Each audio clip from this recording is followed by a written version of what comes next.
Because what I am saying on Abumanyamini, our people are lame. They are weak. I am struggling to count how many men there are in Biafra land. There are no more men left. Weak, docile, and imbecilic. Weak. I don't know how we can take such people to war. I don't know how we can take men who are not men into battle and win. I am ashamed. Very, very ashamed. Nonetheless, we must preach this very gospel because man did not ask us to come. Chukwu Abiyama in heaven mandated that we should come. If not, that I was called to do this very work, I will not speak to any of you anymore. But Chukwu Abiyama said this very gospel must be preached, and we must preach it. I have prayed since yesterday up until now. My request is very simple. The same prayer I made in secret, I will make out here in the open. Chukwu Abiyama biko. Since it is your intention that your kingdom will be restored upon this very earth, I need men. I need men. I did not say boys. I said I need men. Those of them that you created to restore your kingdom, they should come forward now, not tomorrow, not next year. Chukwu Abiyama. You must bring them now. I did not say tomorrow.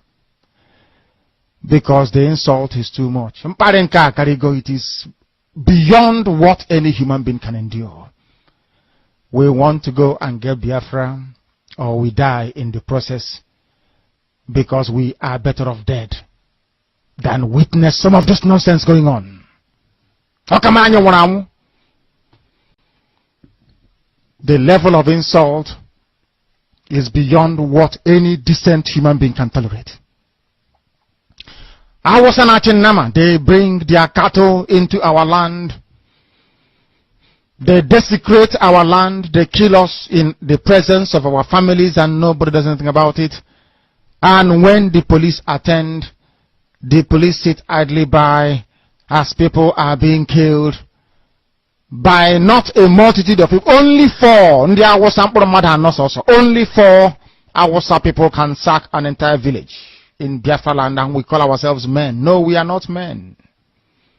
Until we redeem our honor.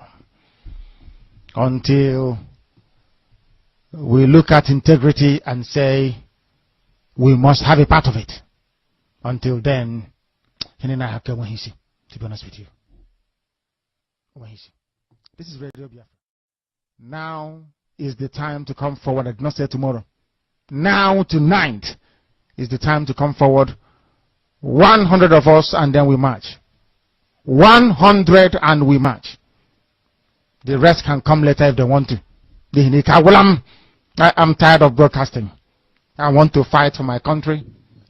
I want to carry arms to defend the honor and integrity of my country. I want to avenge the death of 6 million people. I want Biafra to stand as a beacon of hope, freedom, and liberty in black world.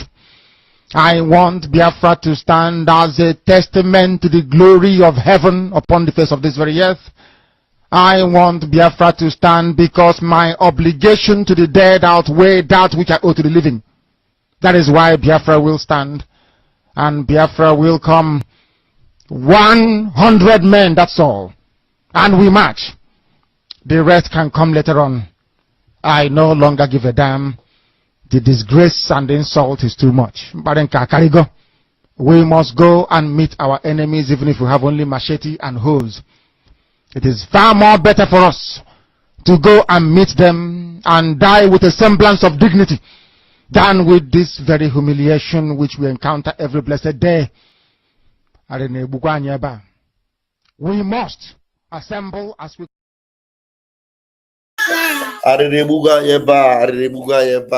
Hey, thank you, lovers of freedom and fellow Biafrans. I greet you all. And this is a joint media broadcast tonight. And this is going to be a space program as the Minister of Information, Mazi Akbarawa Sani, is taking us to the Twitter space to give us updates of what is going on. Very, very important updates indeed. And I want you to know that the times are tough. The times are tough, but we love it that way because that's exactly what we want. And everywhere is boiling is what we want, because it has to boil for the zoo to be done, and then for the zoo to be completely eaten, and everything about the zoo will be closed. The zoo must become a closed chapter. Yes, a closed chapter indeed. Yes, so it has to be. There are so many updates that are going on, and I want to tell you that because the weather is not very friendly here in Italy, so things are not normal. By the grace of God, tomorrow, Vam will be active by the grace of Chukwukabiam. So, but tonight, as we wait for our Minister of Information, Mazi Akbarawa Sani, please hit the like button, hit the share button, and I know that a lot of you are joining already. So while I will be waiting for Mazi Akbarawa Sani, I will just go to his page and play some of the updates that are there. Please make sure you are following us on Twitter. Make sure. Nandi, what is this? Don't disturb Daddy. Make sure you are following us on Twitter. Make sure you are following us on the X handle, because that's where it is happening. Everything must be boiling. Everywhere in the zoo must be boiling. You see this Uromi 16, the Uromi bonfire. The bonfire in Uromi, it has triggered what will end Nigeria. This bonfire in Uromi, it has triggered what will end Nigeria. And I am Vam. Many of you do not know I was born in Uromi. I know Uromi like my back and forth. Uromi, where that thing took place. I was born there. I had my secondary education there. Every education I have in this world, I had it in Uromi. I can speak Uromi language very, very well. I understand Uromi even more than Biafra land. I mean, more than Igbo land. Uromi is Biafra land. I'm sorry. I understand Uromi very well, more than my own village in Biafra land. Somebody help me, please. Help me with that thing. Oh my God. No, help me with the soft one. That one. Yes. Yeah. I understand Uromi very, very well.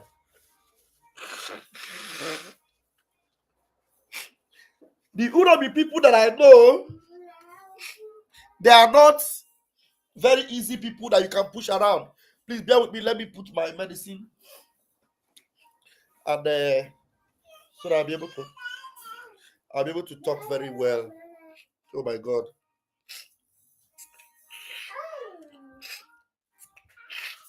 All right. You see, in Uromi, that is where Nigeria will close. The closed chapter of Nigeria will begin from Uromi. Yes. Tell them Vam said so. I know Uromi. Uromi is not like any other parts of Biafra land. These are where you have intellectuals, intelligent people, educated people, very wise people. That is very sophisticated people. Uromi. And these hunters miss their way and they enter Uromi. Tell somebody in Uromi will be their end. In Uromi will be their end. Vam says so. I have a root in Uromi. Tell them. Uromi meki, Uromi adabiame. Metamava, iwoke sarebe, mahemowe. Uromi mada bere Nigeria. We are going to sink Nigeria in Uromi. So we are going to go to the Twitter handle, to the Twitter space. I know a lot of people are already here. But before we go there, let me bring you this particular update from our information minister. Let's go there. Hey, Nigeria don't chook hand for inside Aboki sheets. That their sheets. You know say Aboki sheets. Now there Nigeria go. Now that is the final bus stop. Continue, I would like to commiserate with about 200 families in the past few months in Edo State. Continue, I would like to commiserate with about 200 families in the past few months in Edo State that have had their mothers slaughtered in the farms, have their fathers and children slaughtered in the farms, and those who have suffered kidnapping, as happened recently in Nauchi, around the Gbera camp, not far from the military checkpoints, where 4 people were kidnapped from their own streets at Igbira camp in Nauchi. You can confirm this from the security forces, only very recently. We have videos, and I have a lot on my phone now, of farmers who have been slaughtered in their farms. There's a camp in Ovia here. It's just a farm settlement. It's a camp. The people were sleeping at night, and then herdsmen or terrorists, we shouldn't actually be using the word herdsmen. Terrorists went to those camps, slaughtered them in the night. We have about 7 dead bodies lying there. And I'm telling you things that have happened within the next. Why is this thing hanging now? What is this? Oh no, what is this now? Why is it hanging? Went to those camps, slaughtered them in the night. We have about 7 dead bodies lying there. And I'm telling you things that have happened within the next. Oh no, I don't like it. Why is this thing hanging now? Why is this hanging? Or maybe I need to download this video and play it. Why is this thing hanging? Oh, I needed to play that video. Why is it hanging? Yeah, I will need to download it and play. I don't know why it's hanging from Twitter. Last 1 month now, burnt down some part of their houses. We have video there of Foolani herdsmen and terrorists entering into farms and uprooting cassavas that people have planted and are waiting to harvest for this season and feeding them to their cows. And then those who dare to, challenge them have been slaughtered. So for the 200 families in Edo State that have been slaughtered in the past 3 months, we commiserate with you. Now we know that we have north and south, because the language I hear from those who are condemning is south and north. It is no longer what happened in Edo State, it's what happened in the south and what happened in the north. So you see, so now you see that if anything happens to these marauders, if anything happens to this bunch of blood-sucking demons, if anything happens to this, that is ignoble criminal hunters, if anything happens to them, that is when you will know that Nigeria is divided into 2, north and south. Everybody, whether you are in Yoruba land, whether you are in the Middle Belt, whether you are in Biafra land, they consider you all south, north and south. That's exactly the narrative they are bringing. So if anything happens to them, they'll say they are going to go after the Southerners. And the Southerners include both Oduduwa, Biafra, and Igodo, everyone. But this one, I love the heat that is going on. Some people come and say, jungle justice. Is Nigeria not a jungle? Everything about Nigeria have always been jungle justice. And who are the people bringing jungle justice? These same marauders. So if you give them jungle justice, is it a new thing? Have they not been giving us jungle justice all these years? So what are you talking about? All the videos. In fact, there is one of their videos. If you see all the videos they are making, if you see the threats coming from them, if you see the way they are talking, and one of them even came boldly and said that the buying of Deborah is different from that one. That they buy Deborah because he insulted their God. And I love it. You know, Very Dark Man was before trying to be a nice guy. But now Very Dark Man say, if now war, we go fight the war. We like the way it is boiling. Everywhere is boiling. Everywhere now, everywhere is heating up. Heating up. Now, let's listen to this man that is talking so that we will be able to go to our information minister and join him on the space. We commiserate with you. Now we know that we have north and south, because the language I hear from those who are condemning is south and north. It is no longer what happened in Edo State, it's what happened in the south and what happened in the north. So we find solidarity when it comes to anything happening to people in the north. Are you seeing the video they are playing in the down in the below this man that is talking? The video they are playing is a Foolani man who enter inside somebody's farm or put the cassava and is cutting the cassava for his cow. Cassava seed, not cassava leaf.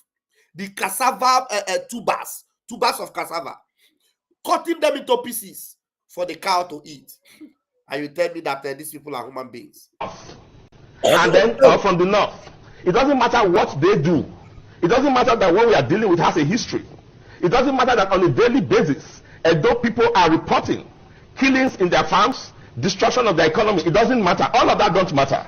As long as it has not happened to those who are from the north, then you have bodies, you have sociocultural groups, you have all sorts of people rising up in condemnation. It is a shame, it is condemnable, it is incendiary. If we react like that and look at things from such selfish prison, you will have war in this country. Because you have families right now who are crying, who are angry, who have lost loved ones to this kind of brutality in the bushes. And now, as I told you, they have entered into the town at Auchi, and we are not having anybody condemning it. Before now, during the Buhari's regime, I remember that we had serial, kind of killings like this. And then when Tinubu came in, there seemed to have been a little stopgap. But it appears that just recently, as soon as we started hearing of the political actors in the north complaining that Tinubu has neglected the north, we are beginning to see a resurgence of this. We understand what is going on. It is happening in Nigeria, it is happening in Edo State, and we are keeping note, irrespective of all those hypocrisies you see in the press. The people are feeling the brunt, they are losing loved ones, and they are not going to be moved by what you are doing in the press. Let me proceed, please.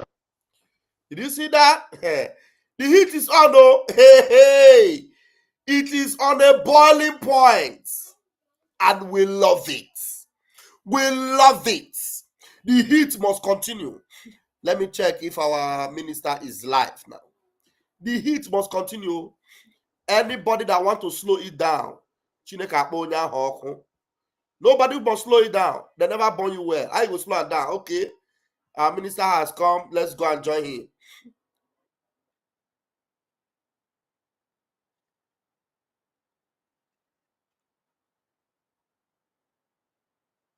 Wait, I need to refresh him. Sorry.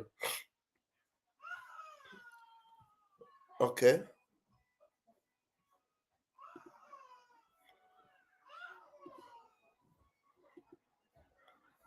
Okay.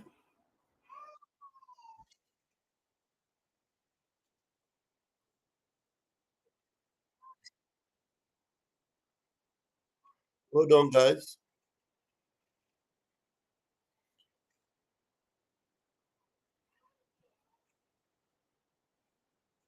Okay, let's go. Let's go, John.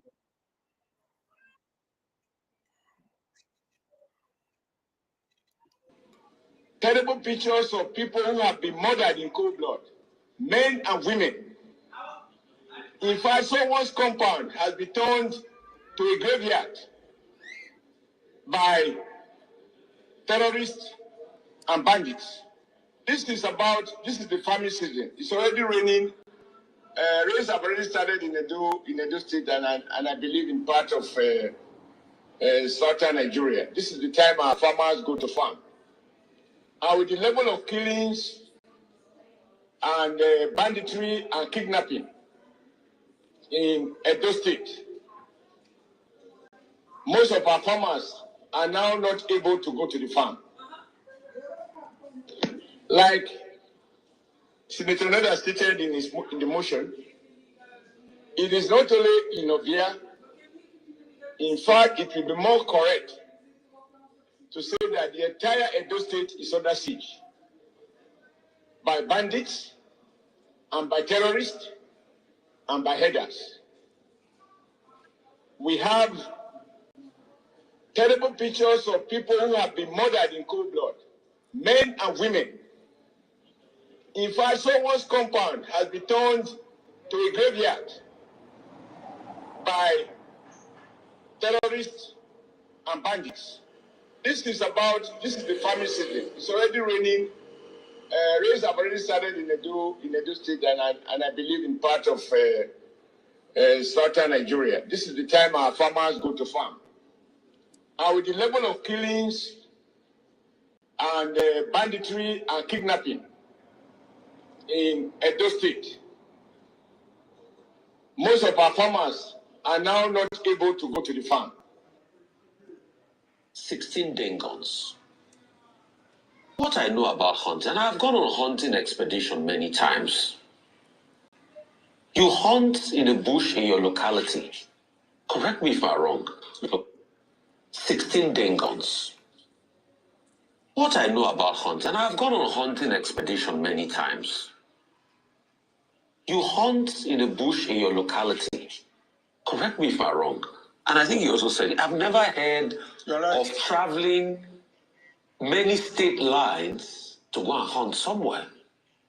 It's normally around your locality. Also, where the role of the government comes in, prior to this time, there has been a constant, repetitive action of kidnappers in Uromi. Uromi, around the Ubiaja area, around that Irua area, up till Ikeke. Most of those axes have been inundated by cases of kidnapping. And I know those axes because I traveled around there and I know. And the government have not done anything to stem the tide. Hence, even people now trusting the vigilante. Because people trusting the vigilante that have now gone high-handedness, that have not, perpetrated this in a high-handed way, it's a reflection of the fact that the security services of the state have failed. So please help us juxtapose those scenarios. Hunting in a bus, 16 guns, and an area that was initially inundated by kidnappers. What should we have done better? And how, after those perpetrating these heinous acts are brought to book, what should be done to stem the tide of kidnapping in all of these areas? Thank you very much, Rufai. You made a valid point, 16 day guns, but let's look at it from the other perspective. Kidnappers will not bundle themselves into a commercial bus and put their damn guns as cargo while traveling. Basic interrogation, where are you coming from? We are coming from Port Harcourt, Elele. Where are you going to? We are going to Kano. What are you going to do? We are going for Salah. So what are you doing with these damn guns? We are hunters. We went to hunt. Even if the story is not credible, at least they have something to say and you could hear them. Hand over for investigation to verify the claims. I am happy you have condemned the killings. It is not justifiable. But a tragedy has happened and we need to look at it vis-a-vis the previous happenings in that axis, kidnapping. But I disagree with you when you said the government had done nothing. If you go through the records, you will see the head of the security, the state security corps, retired CP Friday Badin, in the recent past, when they combed bushes around that area and also arrested some people who were alleged to be kidnappers. Even though when I read the story and I heard that they were with Dane guns, as I said, these people are hunters, they are not kidnappers. But let's be frank, somebody who is carrying a Dane gun, even somebody who is a hunter, if he is predisposed to criminality, can kidnap if he has the opportunity. Because somebody a Dane gun is pointed at, will not say it is just a Dane gun. A gun that can kill an animal can also kill a human being. So, yes, if the circumstances, justifies and evidence abound that they are kidnappers, then they should be treated as such, but not through extrajudicial killing. Thank you so much. Instead, by proper arraignment before the court of law. Yeah, I have a quick rebuttal. And even if they were kidnappers, what they ought to have done is they have taken them to the court of law and we condemn them. See, sir, I don't just talk if I don't know what I'm saying. That's one thing about me. I have facts. The government have not done anything to stem the tide. Forget the arrest and going into bushes for optics. Let me read you one of the messages I got from that area. You may say the government has not done enough. No, the government has not done enough. Let me not done anything. Let me read you one of the messages I got from this area. And these are constant messages I have. My hometown, Ugoha, is seriously under siege of herdsmen, killing, raping, kidnapping. We cannot sleep with our eyes closed. We cannot even go to the farms anymore. Uromi, Ugoha Road has become a no-go area for kidnapping and killing, and it's a daily occurrence. And this has not abated, though. No business activities going on in those areas. Life is now hopeless and at a standstill. It's a daily occurrence. So apart from the optics of going to the bush and arresting some people, no. The real problem have not been solved because it's a daily occurrence, and I constantly get reports around that area constantly. People cannot go home. That's why I said they've not even done anything.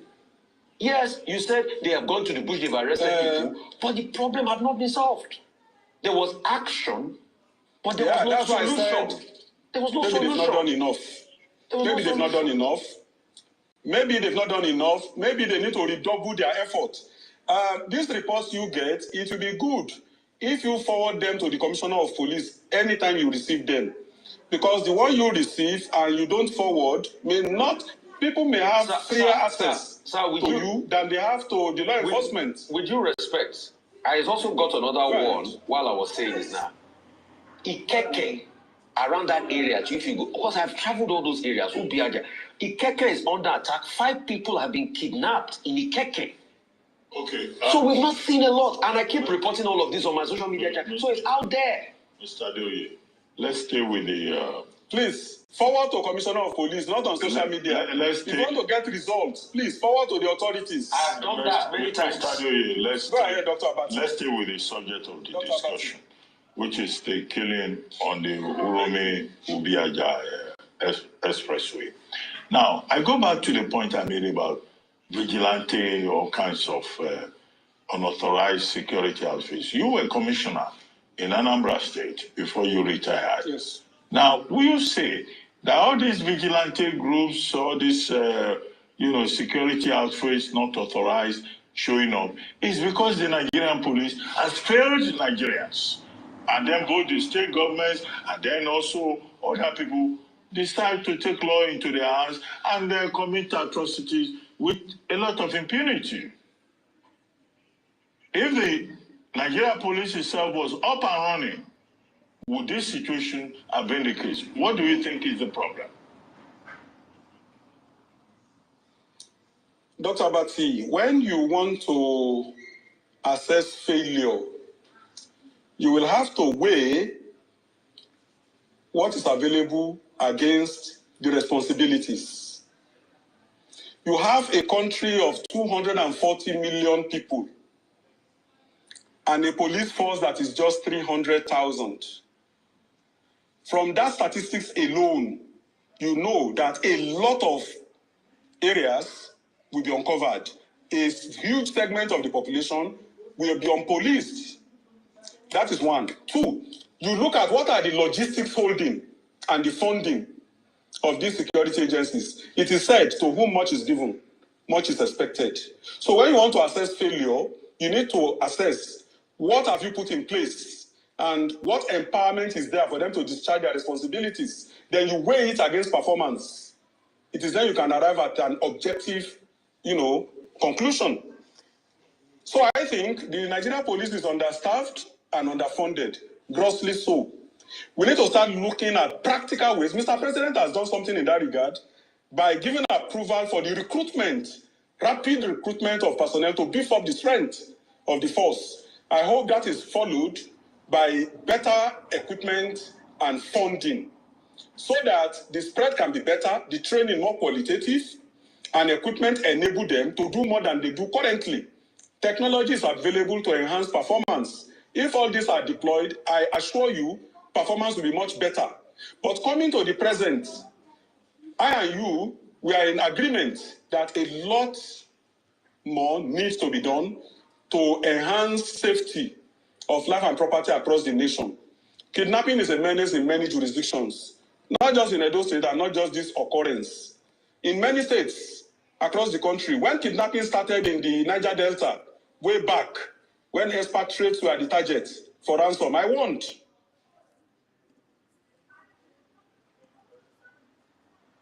And, it brings me to my question about resorting to self-help and the reason why, these people, there is even a vigilante group in Uromi in that area. I believe that the governor has also suspended the commander of the Edo State Security Corps, Friday Ibadan. I think that is a step that he has taken at this moment.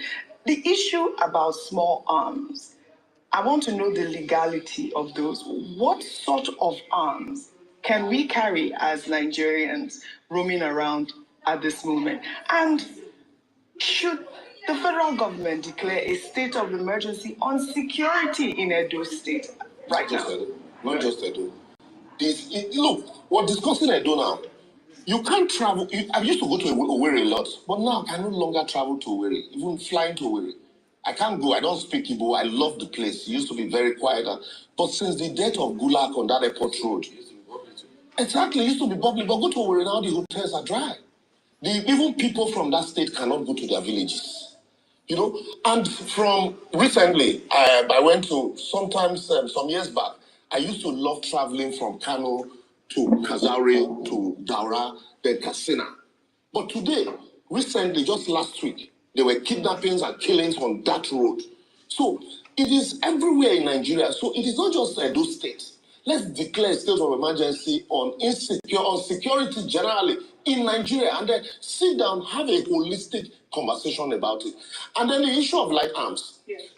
Legally, it is police that are empowered to license, owners of light arms. But with the proliferation of arms, and then in some cases, you see headsmen carrying AK-47, and they tell you because people are attacking their cows. So let's also look at this idea of ranching. It's a business. You can't use your business to spoil mine. You're using your cattle to, move through people's farm. And some of them also have accused the village community leaders that anywhere you see them stay beyond 1 month, they settle community leaders. So this is where the state government also now begins to question some of these community leaders. And before, we were traveling to the village, you travel between that Benin Auchi Road, you can travel at any time. But now, for the past 15, 20 years, 15 years to this time has been terrible. Very, very terrible. That if there are no military and the police on that road, you dare not travel. That is so bad that police will tell you, please, don't enter that road before 9. And once it is 4, stay at home. So would you say there's like a selective response to insecurity in Nigeria? Exactly. What the federal government is doing is a selective response. When it happens in your state as a governor, you are left at the mercy of the local that you have, like Edo State governor. For me, I feel for him. He's helpless. He's helpless. You train your local vigilante. You after donating vehicles to the police, the bought vehicles, and that's all you can do, donate vehicles to the police. And at the end of the day, it is the federal government that will empower them with arms and will decide who to post to where. So if you are lucky, they post many men to your place. How many of these police stations can actually respond? Imagine, let's assume now that with those numbers of people, and they are carrying not just their guns and their other arms, maybe confiscated, concealed, and then they attack a community like Uromi. What's the number of the policemen in Uromi that will respond to such an attack? 0. Because the few that you have are already getting all the big men, rich men everywhere. So with that kind of challenge, a governor is at the mercy of the federal government. You remember Jonah Jang those days? Said, I called the commander at 2 a.m. He didn't respond. So in this case, it is the same thing. That's why you see government are empowering hunters, they're empowering local vigilantes, creating vigilantes, training them. It is the same police and the military that will still come and train these vigilantes. What sort of training So why are we running away from having the conversation about local security when it is the same police that will train the vigilantes and you buy local gun licensed by the same police to give to them to provide security because the police is overwhelmed. They can't provide this security. But you've spoken extensively about the vigilante that has been duly appointed to say, by the governors to take care of the state. But in this situation, we're looking at what the governor is calling illegal vigilante operatives. These people are illegal. So now, speaking to that illegality, where do they come from usually? Who empowers them? Where do they get these weapons? And also keeping in mind that for this type of incident to happen, they didn't just show up. They showed up. There was a crowd that gathered. The crowd, nobody stopped them from doing what they were doing. So there was some form of understanding within that area that this is who these people are because they set up a station in that location where there are no police officers to say, you're not supposed to be here. So these people seem to be illegally empowered as well. That's why the government is saying, these are illegal, we do not recognize them. Because before the election, if you remember, there was this local vigilante also recognized by the government, the previous administration, and then the IG suspended that vigilante in the entire state. And so, on the allegation that they were trained for election and all of this, so many stories. And then this governor came on board and said, look, we need to restructure, we need to reorganize this structure, this entire, the law for first and foremost was amended. And then they set up a local vigilante, those security corps. Yes. And so that security corps, they had command structures, command and control structure. And ordinarily, if these people were part of those that were trained, once it happens, the next thing would have been to radio the sector commander at the local government that would probably call for backup. And then maybe they'll move all of these people to their office for interrogation and investigation. But because of the challenges of security across the borders in the state, what some of the communities do, like in my community also, we do it.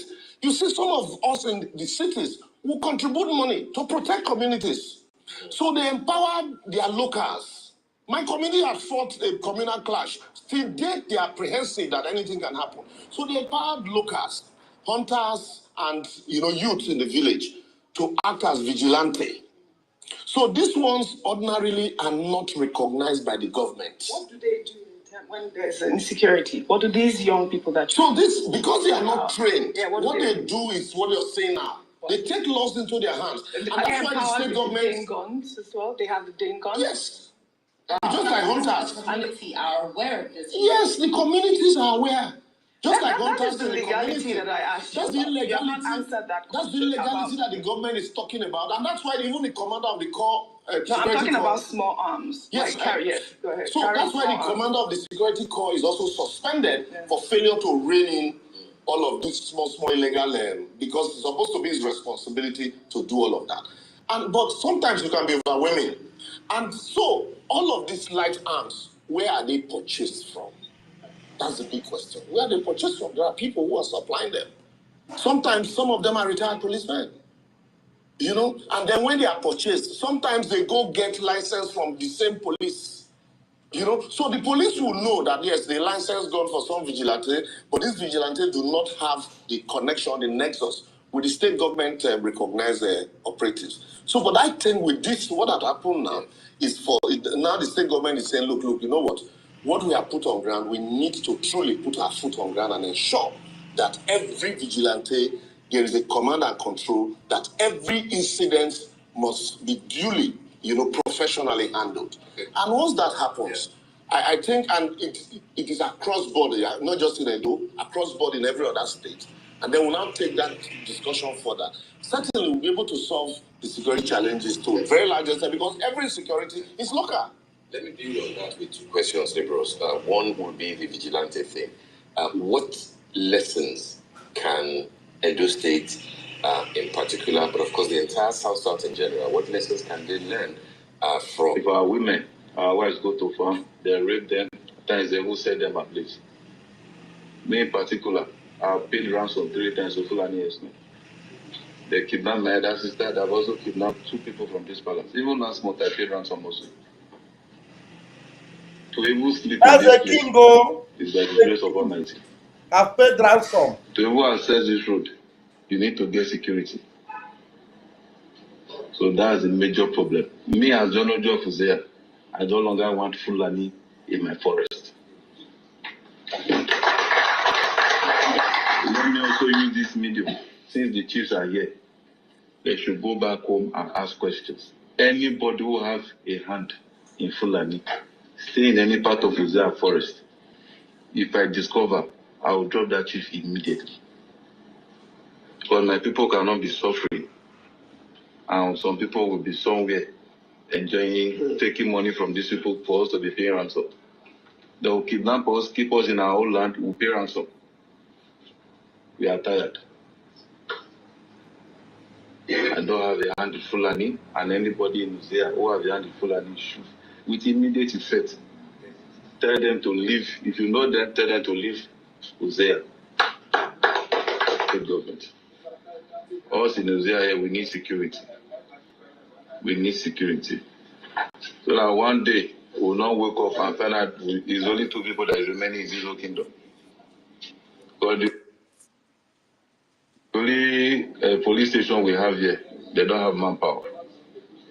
Without the local hunters here, they can never effect any arrest. And most of the schools, like I said before, they are not in good shape. Even the one here, the one in front of my palace, that one is very bad. Even the new one, they don't have any furniture inside. They are not using it. So we are pleading. We are pleading they should come to our rescue. We'll be very glad if they can answer us.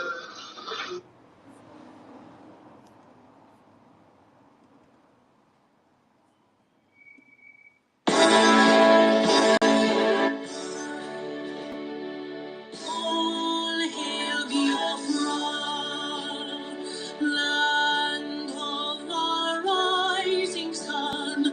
We love and cherish.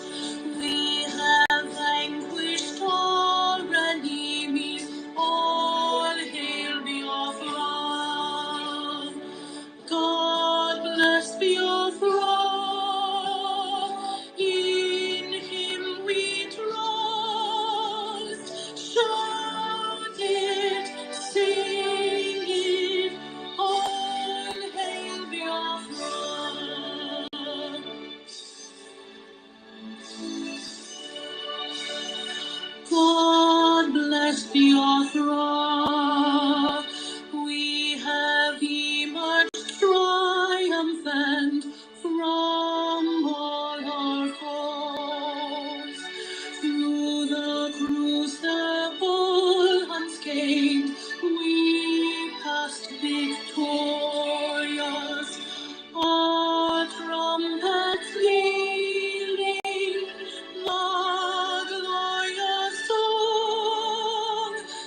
minute silence to our fallen heroes. The time starts now.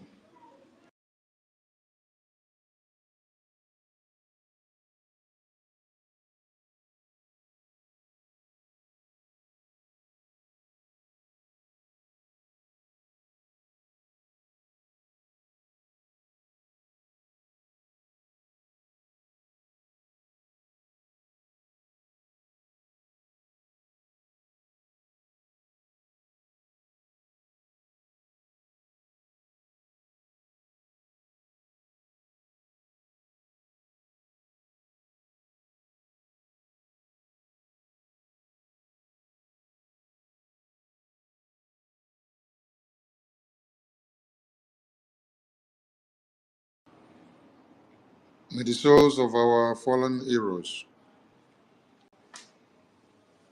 rest in peace, while their spirits continue to spark up the momentum so that anyone slaughtered by the Foolani terrorists in the cause of our freedom, their death will not be in vain. We shall revenge their death to the last man standing, and we will liberate Biafra.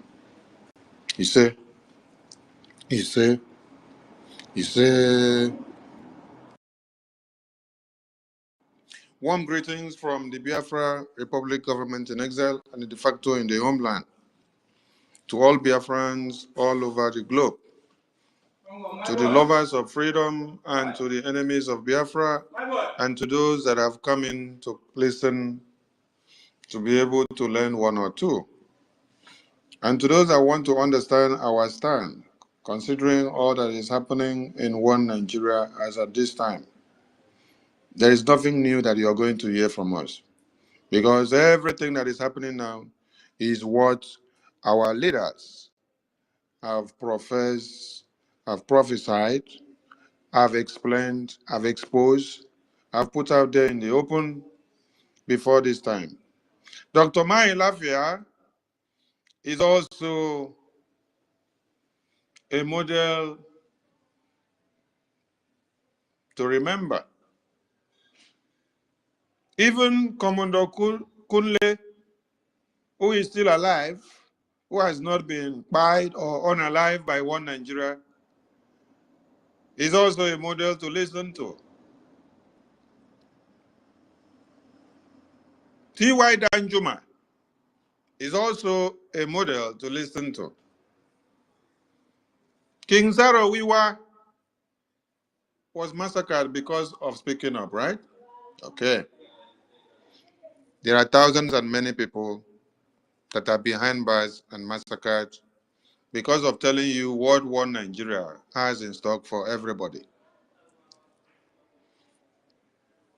At this very point, the entire world, Nigeria and the entire world, most especially Finland and America, Norway, and all the world powers that have our leaders in their hands, thinking that they are playing politics over the lives of the indigenous persons in one Nigeria contraption.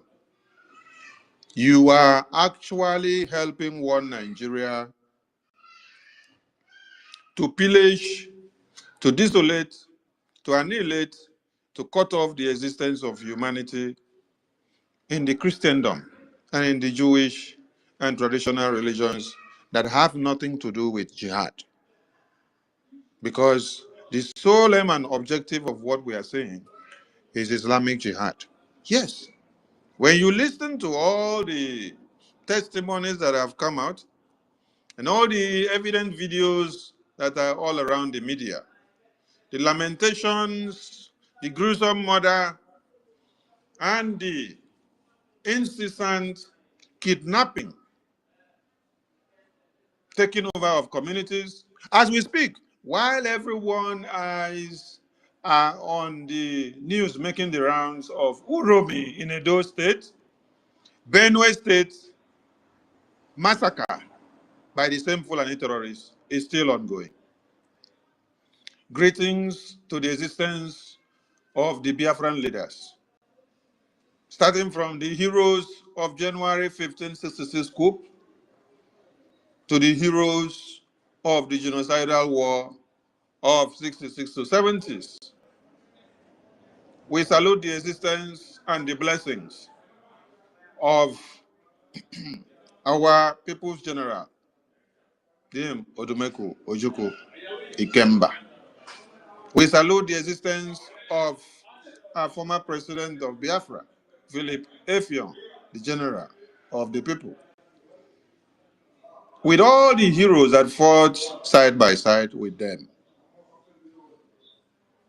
We salute also R0RI, who rekindled the meaningful discussion of Biafra, because we would have folded our arms and still believe in the oneness of one Nigeria till this date. What we would have seen would have been increase in the perpetual murder of our babies, women, and children. I don't even know if R0RI had not rekindled the ideology of Biafra. I don't know if I would have been alive to this time to even be talking. I don't know if Martin Nnamdi Kanu would have even had the idea or the courage of coming to follow him. I don't know if my Prime Minister Simon Ekpa would have also killed him. I don't know if all of you here alive listening to us would have even come to understand why we must speak Biafra again. God bless R0RI's reign and his efforts on the Biafran restoration. It is on that his government in exile that he tried to put in place that this very government in exile was restored. And we continue. We put many together to make it better. Yes. That is why it doesn't matter where someone started and stopped, or what he did and how he did it. What matters is you that have come in, what difference can you make? The Prime Minister made a difference with the entire people that came all around him to support him and to make it happen. Let me recognize the presence of our international lobbies and attorney representative, Mazi Elias Gerazulis, who happens to be active in this very space, present with us as we speak now. I salute you, Mazi Elias, for all you do, for making Biafra to be known on the international scale, for making Biafra to be understood of their plight. As it happens now, while one Nigeria is on fire, Washington, D.C. congressmen and the senators are already of the know of what Biafrans have been talking about. They have already understood that the genesis of this thing that we are seeing now, which the senators of one Nigeria are talking about, which the reps, which the governors, which the citizens are speaking, that the Biafran people have already tabled this case to them. These are encapsulated into the results of the House of Foreign Affairs of the United States of America taking a decision of the designation of Nigeria into that red list. Because what is happening now and what has happening for the past few days is worse than what anyone can just overlook. So we salute all our leaders that have sacrificed the test of time for Biafra. Whether they made it down successfully, or they were betrayed along the way, or they are still active in service, we salute you, because it's not easy to be a lamb, to lead the Biafran people under the contraption of a destructive tendencies of a one Nigeria that we have, where you will make every effort to liberate your people. The same zoo terrorist government will go back to pay off some people behind your back to destroy the effort that you have made. They created a system of hunger, starvation, criminality, a system that is incapacitated so that they will make you to become a pauper. You come back begging, begging, begging, so that when they now come to offer you bread, while you had longed for shawarma. Because you see bread as an option, you will rather take bread and then forget about a shawarma. Because for the past 10 years, you have not seen biscuit. So if you're not given a bread while you were longing for a shawarma, what will you do? You will run for it. So we salute our leaders. We come down to our supreme leader. Our supreme leader was kidnapped. We want the international community to, at this point, understand and remember the reason why our supreme leader, Martin Amdekano, was kidnapped. Our supreme leader was kidnapped because of telling the entire world, because of telling the entire world, Nigerian people, because of telling everyone, most especially the Christendoms, that the Fulani terrorists have gathered, that they have made a decision to Islamize one Nigeria and everything in it. These are the reasons why our leaders were detained. This is the reason why Mazen Nnamdi Kanu was kidnapped in Kenya. He did not steal anything. He did not beat anybody. He did not destroy anybody's property.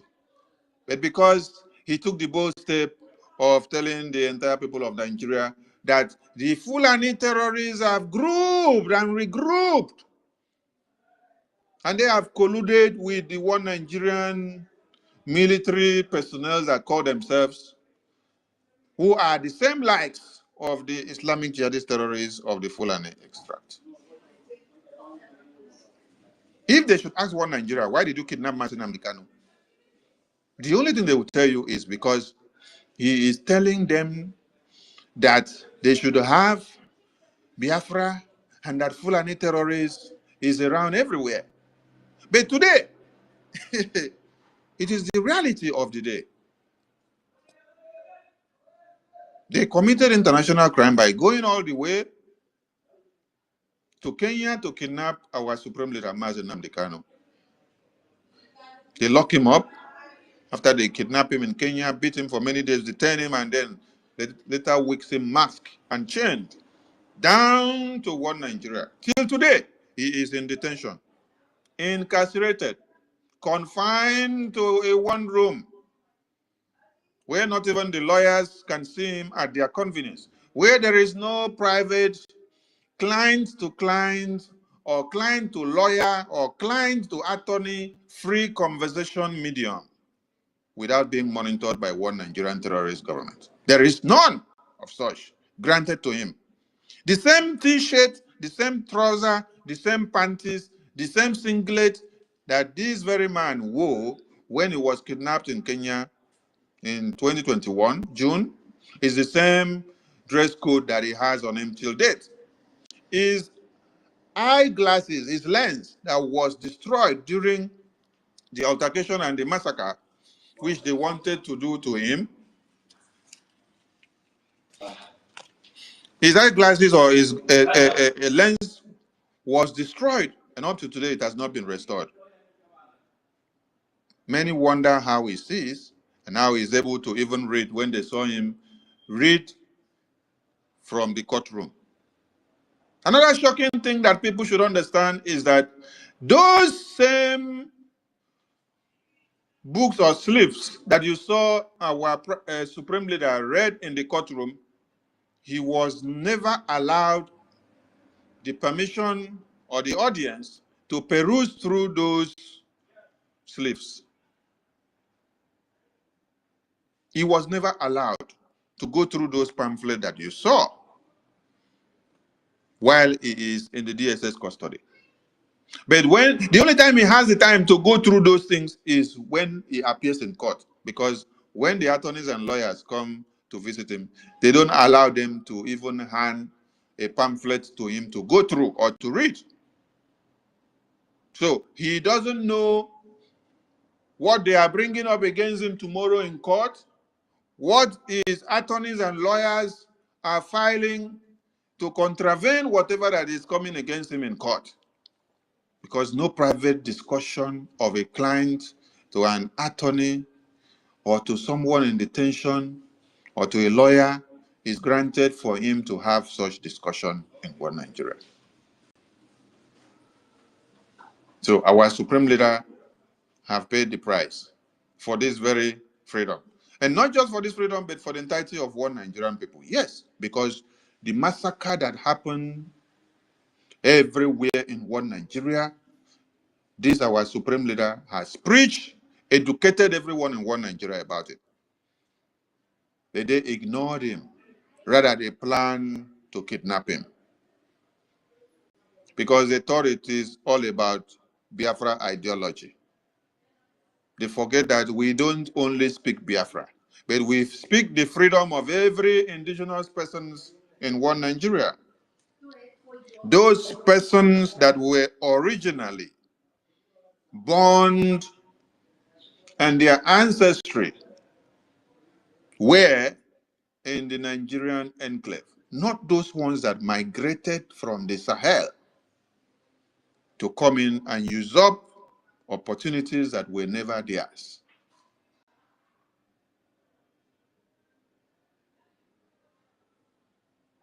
Our supreme leader was kidnapped because of explaining and speaking to entire people of one Nigeria about this Foolani terrorist massacre and takeover that is happening.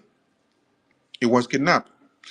Our prime minister rose up because of the kidnap of our supreme leader to tell the world and explain and point it out that our supreme leader did not commit any crime. That the only crime he committed was to tell everyone in one Nigeria that the Fulani terrorists have grouped and regrouped in thousands and in millions to launch the attack of jihad and to cut off heads of babies, women, and children. And that we cannot stand, fold our arms, and watch and see our babies, women, and children slaughtered on a daily basis. Rather, we will fight to the last man standing in self-defense to defend our women, babies, and children. Just like you have heard many of the journalists and the senators and the reps of one Nigerian contraption lamented, the country cannot help you. So the people of the communities have to resort into becoming their security, becoming their vigilantes to themselves. Because T.Y. Danjuma, someone that headed Nigeria and headed the military of Nigeria, came to tell all of us that every one of us waiting to see that one Nigeria will help you, you are wasting your time. Because they will not help you. Why? Because they collude with the terrorists. They collude with the terrorists. They kill Nigerians. They buy Nigerians. They unalive the babies, women, and children on a daily basis. Why? Because they want jihad to stand. So if a former head of state of one Nigeria, if a former military personnel, a former defense minister of one Nigeria is telling you that this is what is obtainable in one Nigeria, what are you supposed to do as a citizen? Every one of us must rise up. The armed forces are not neutral. They collude. They collude. They collude with the armed bandits that kill people, kill Nigerians. They facilitate their movements. They cover them. If you are depending on the armed forces to stop the killings, you will all die one by one. That is coming from T.Y. Danjuma. And T.Y. Danjuma is not just a T.Y. Danjuma as they see him. This is the former chief of army staff of one Nigeria. And so it's someone that has been in the terrain, someone that understands the system of one Nigeria the way it has been galvanized. It has been galvanized to work for jihad. So what will the indigenous persons do? Having heard all this, you have to resort into self-defense. There has been another thing that sparked public discourse. A farmer, a Christian farmer, who was accosted in his farm by Foolani terrorists with his livestock, and he uses the cows to destroy the farmer's crops. And then the farmer said, "Why do you have to do that?" So the Fulani terrorist said, "You don't have any power to tell me what to do with my cow in your farm." And he did not stop there.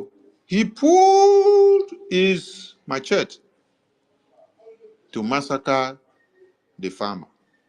And the farmer, in self-defense, overpowered him and defended himself by making sure he unalived him first. But do you know what One Nigeria tells you? One Nigeria passed a verdict that that Christian farmer is guilty of defending himself and unaliving someone that came to unalive him first. So, the world does not need to keep quiet about what is happening in One Nigeria. United States of America and every other well-meaning international bodies, they need to take rapid action against One Nigeria. But this very evening, we salute the existence of our Prime Minister. Because without him, standing as a shield to take all the bullets against the indigenous persons of Biafra, today, all our women and children will not be alive. Yes.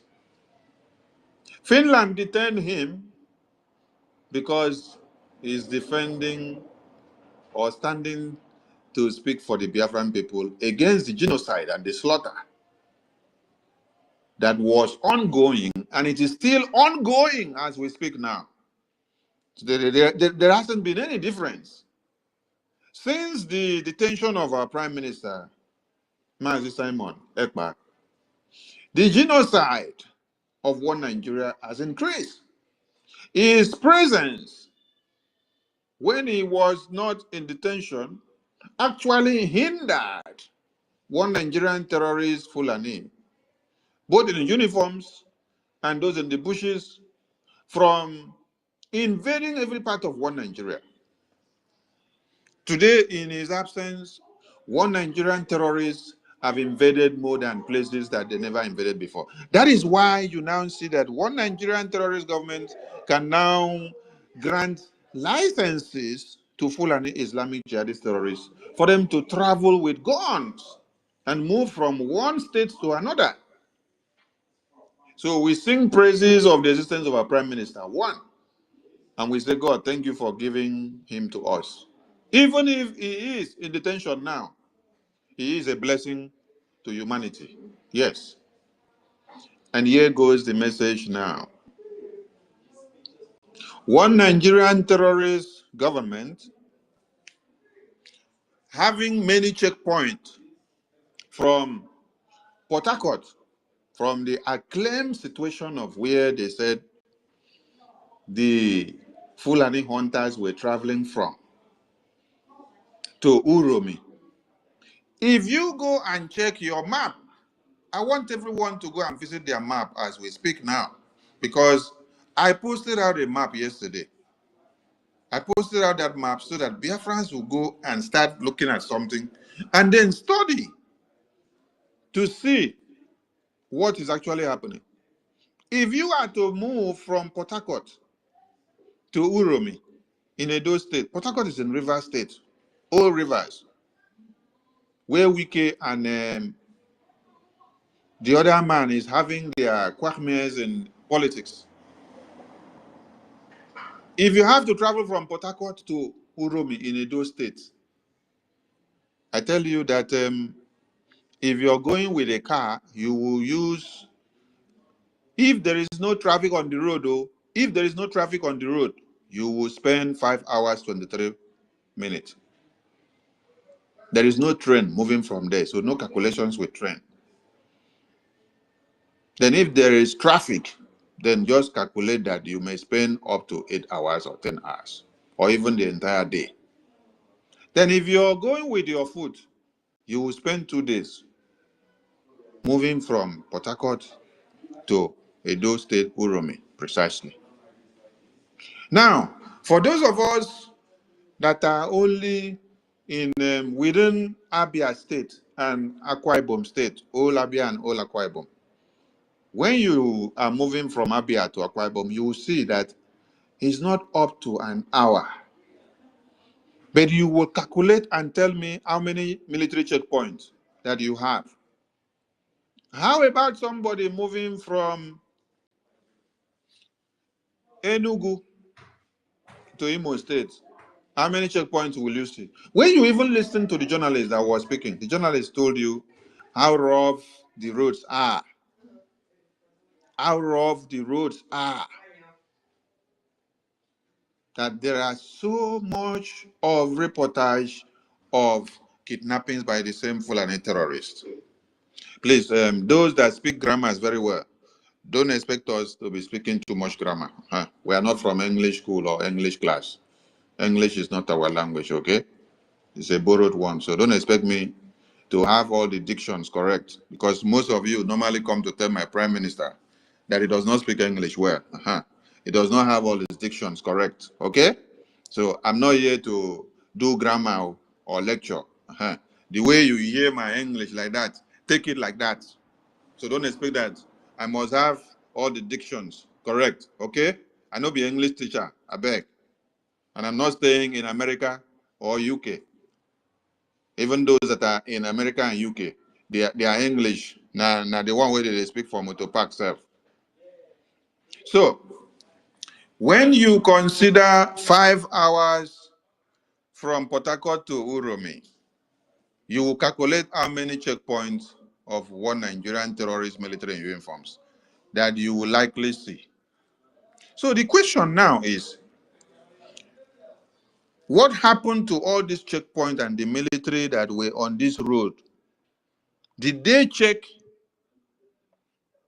the Dangote truck and saw all these rifles and then gave them a pass to continue? That is one question. How many checkpoints are there within Port Harcourt to Uromi? How many checkpoints? After you now calculate all the checkpoints, so tell me, so all the checkpoints from Port Harcourt to Uromi in Edo State, they gave a green flag to the weapons that is carried by persons that they claim they did not give them license? No, that is why the title of this program is that Nigerian terrorist government gives gun license to Fulani Islamic jihadist terrorists. Because if you did not give them gun license, how come they travel all the way from Port Harcourt and they are traveling with weapons, guns, ammunitions of all kinds, with no stoppage, with all the checkpoints that they have checked them? They checked them and gave them a pass. They said, yes, you can continue. Not just a pass, a green pass. A green pass. You know what it means for you to have a green pass? A green pass in driving a school is talking about when you are now moving from one territory or boundary to another. That means you have passed one boundary. That is when you're given a green pass. You're not even within one state. You are out of another state. As you're leaving one state to another, you're now talking about the boundary commission. So the checkpoint that they have granted you a green pass that you can move from this boundary to another boundary, and it is allowed with this your weapons. So what message did we get from there? Compromise and accomplices, which goes in line to validate what the former chief of staff said, T.Y. Danjuma, that the terrorists want Nigeria military operatives, that they collude with the terrorists and they work with them and then they kill Nigerians.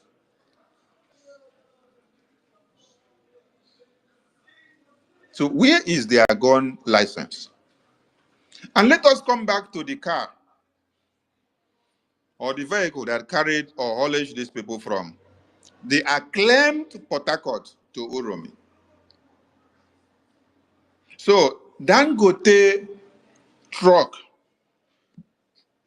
has the license of carrying or conveying or transporting weapons from one part of the country to another. There is a license that one Nigeria has given to Dangote truck to haulage weapons from one part of Nigeria to another. Are we getting the point? Okay. Then, another point is that Dangote truck, according to driving rules, a human being is not supposed to be carried as a commodity in the parking space of a commodity. So, the Dangote truck turn human beings to commodity and carry them inside the trucks. You now have dogs. Dogs were inside the same truck. Human beings of over how many? Over 20-something were inside the same trucks, conveying from one place to another with ammunitions, guns, and bullets. You see, when they were talking, they did not mention bullets to tell you that they were live bullets. I want to ask everybody, if you carry a gun and you are moving from Port Harcourt to Uromi, is it when you get to Uromi that you now go and buy the bullet? Or is there one company in Uromi, Edo State, that will deliver the bullet to all of you to go and carry to go for operations?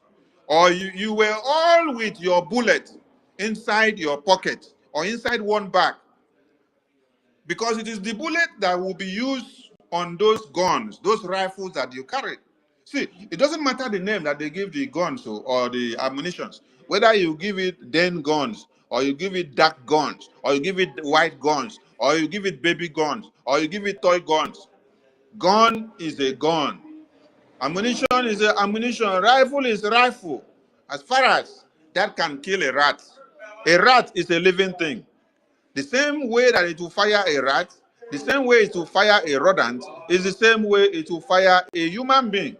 And that human being is breathing. It is the same breath that human being has, that a rat and a rodent and a dog and a cat has.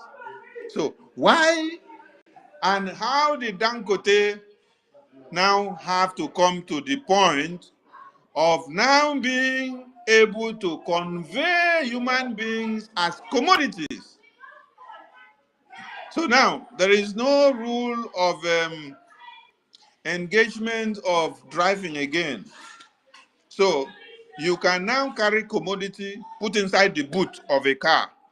Then you carry human being, put inside the boot of a car, carry guns, carry weapons, put inside the same boot, and then travel. Driving rules will tell you that you cannot put human being inside where you put commodity and you drive from point A to point B. But in this very case, we had that the Dangote truck that was used to convey the Foolani travelers, as they are claimed, all of them were inside the Dangote truck. Dogs were there, human beings were there, and then many other things were there. Then guns and bullets were all there. What do we even know, Seth? What is our problem, Seth? Our problem is that everyone are waking up now to see the reality. And I want to challenge the youth of other states and other parts of one Nigeria. You see, in Biafra liberation now, we are liberating Biafra. The Biafra Defense Forces, the Biafra de facto in the homeland, will continue to liberate Biafra, delegitimize the existence of one Nigerian terrorist until we are fully done with them. Yes, dismember them totally. But you all have a duty to play. Learn a lesson from the boldness of the Edo youth. Also, the elders of Biafra land, I want all of you to also learn a lesson from the elders of Edo State. Also learn a lesson from the senators of Edo State. You see, many of the voices that you have heard speaking out now on the channels television, Arise television, most of them are not Igbos. Most of them are not Biafrans. Most of them are not Ibibios. Most of them are not Efik. Most of them are not Igalas. Most of them are not of the Biafran extract. This is the point I want people to understand. 95% of them are what? The Edos who are speaking up at this point. And how are they speaking? Are they speaking with fear of prejudice? No, they are not speaking with fear. They are speaking with boldness. It doesn't matter if they are going to lose their positions in one Nigerian politics. You see the journalists speaking up boldly with fear of no kind. You see the senators of the Edo Extra speaking up boldly. Tell me one of the Biafran senators that have had the boldness to open their mouth and call a spade against the Foolani terrorists, against the kidnapping of Mazi Nnamdi Kanu, against the detention of the Prime Minister, since all this has happened. No, they have all been playing to the gallery with one Nigeria because they love their political positions. But you see, the Edo journalists and youth, the Edo senators, as they want to start speaking, they don't look anybody's face because they are the one counting now, telling you how many villages are under siege by the Fulani terrorists. But your own, because you want to remain relevant in one Nigerian politics, you kept quiet while your women and children were butchered and massacred in Yamufu. While Hope Uzodinma is doing it in Olu, while they are doing it in Umutanzi. While Pitamba is helping the terrorists to do it in Yamufu. While Soludo is helping the terrorists and recruiting more on the order of one Nigerian terrorist to do more in Anambra, you are all clapping for them. You are clapping for them. So open your eyes now and learn a lesson from what the Edo youth are doing. First,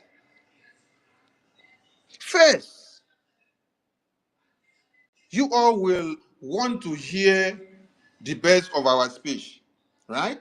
Okay. The best of our speech is that we condemn justice that is taken without consideration, right? Okay. What is the right word for it? We condemn the burning and the stoning of people to death. Let me put it in a layman term. So go and look for the right grammar and put it. We condemn the stoning and the burning of people in broad daylight to death. As we finish the condemnation, we don't promote somebody invading our lands to cut the heads of our babies, women, and children to death. If there is self-defense to be exercised, ask me why a farmer will defend his or herself when an invader comes in to destroy what he has worked for, which is his own life or our own life. And then he's exercising his self-defense, and one Nigerian terrorist government is telling you, you cannot defend yourself. Allow the terrorist Fulani man to kill you. No. That is why Biafran people have remained provoked. We cannot be classified to be amongst those people that will remain unprovoked while your babies, women, and children are slaughtered on a daily basis. So we condemn burning of people alive in broad daylight stoning of people to death. That is what people want to hear. I have said that. We condemn that one. Yes. Biafran people condemn that one. Public justice. Now, so when I will call them, I'm going to look for the best grammar. I know I use the one way everybody they use all the time. We must always do something different now. Obviously, people will write book can't tell us say you have to pronounce it like this. We can't pronounce it like that. We say we condemn stoning people to death and burning people alive. We condemn them. But we uphold and uphold self-defense because it is the only thing that can keep us alive. So everything that is happening in one Nigeria now will favor the Biafran people. Yes, because we have the same terrorists that is coming into our lands. We are building a defense mechanism. When we have been shouting all these same things for years and years, they called us dot in a circle. They called us online countries. They called us whistleblowers. They called us noisemakers. They called us Facebook country, Facebook Biafra. When we have been shouting it and Mazi Nnamdi Kanu preach it, our Prime Minister Mazi Monekpa preach it, they say we are just making noise. But today we love it that the reality is facing everybody. Yes, at least we have been vindicated. We have been exonerated from all our claims, from all that we have been saying. So it's left for the entire people in one Nigeria to understand that we all face one common enemy. Yes, and that is the Fulani terrorist invasion, which equals jihad. The earlier you all rise up and understand that one Nigeria has given gun license to Fulani Islamic jihadist terrorists, and they can travel from one point of one Nigeria to another without any stop, without any checking, without any alteration or altercation of any kind. The earlier for you. Because the time don't pass where everybody they talk say it is about Biafra. We are yearning for Biafra. We are calling for Biafra. We have already declared the restoration of Biafra independence. So, our People's General, they declared it in 1967. What we did was a restoration of that declaration. We did not redeclare it again, or we did not declare it a second time. No, we restored that declaration that was done. And we are going to do what? Defend it and liberate Biafra land and get the recognition of Biafra on the international stage. So if you are seated on the fence, waiting that Biafran people will at this point come and join you to start shouting, we are already having our own shout in our own domain. We have been shouting our own shout for many days and years now. So we applaud everyone that is standing up now to join the shout. We applaud everyone that is standing up now to join the madness. We want more people to grow mad. We want more people to be madder than us. Yes, please. Don't come and then calm down your madness. We want your own tempo of the madness to increase. If our own has been on 50%, please, we are pleading you people that are upcoming madness in nature against the Fulani terrorists, please, don't have mercy on any terrorists. Don't have mercy on any terrorists that have massacred and cut off the heads of your babies, women, and children on a daily basis. Don't have any mercy. Increase your own madness on them to 1,000,000,000%.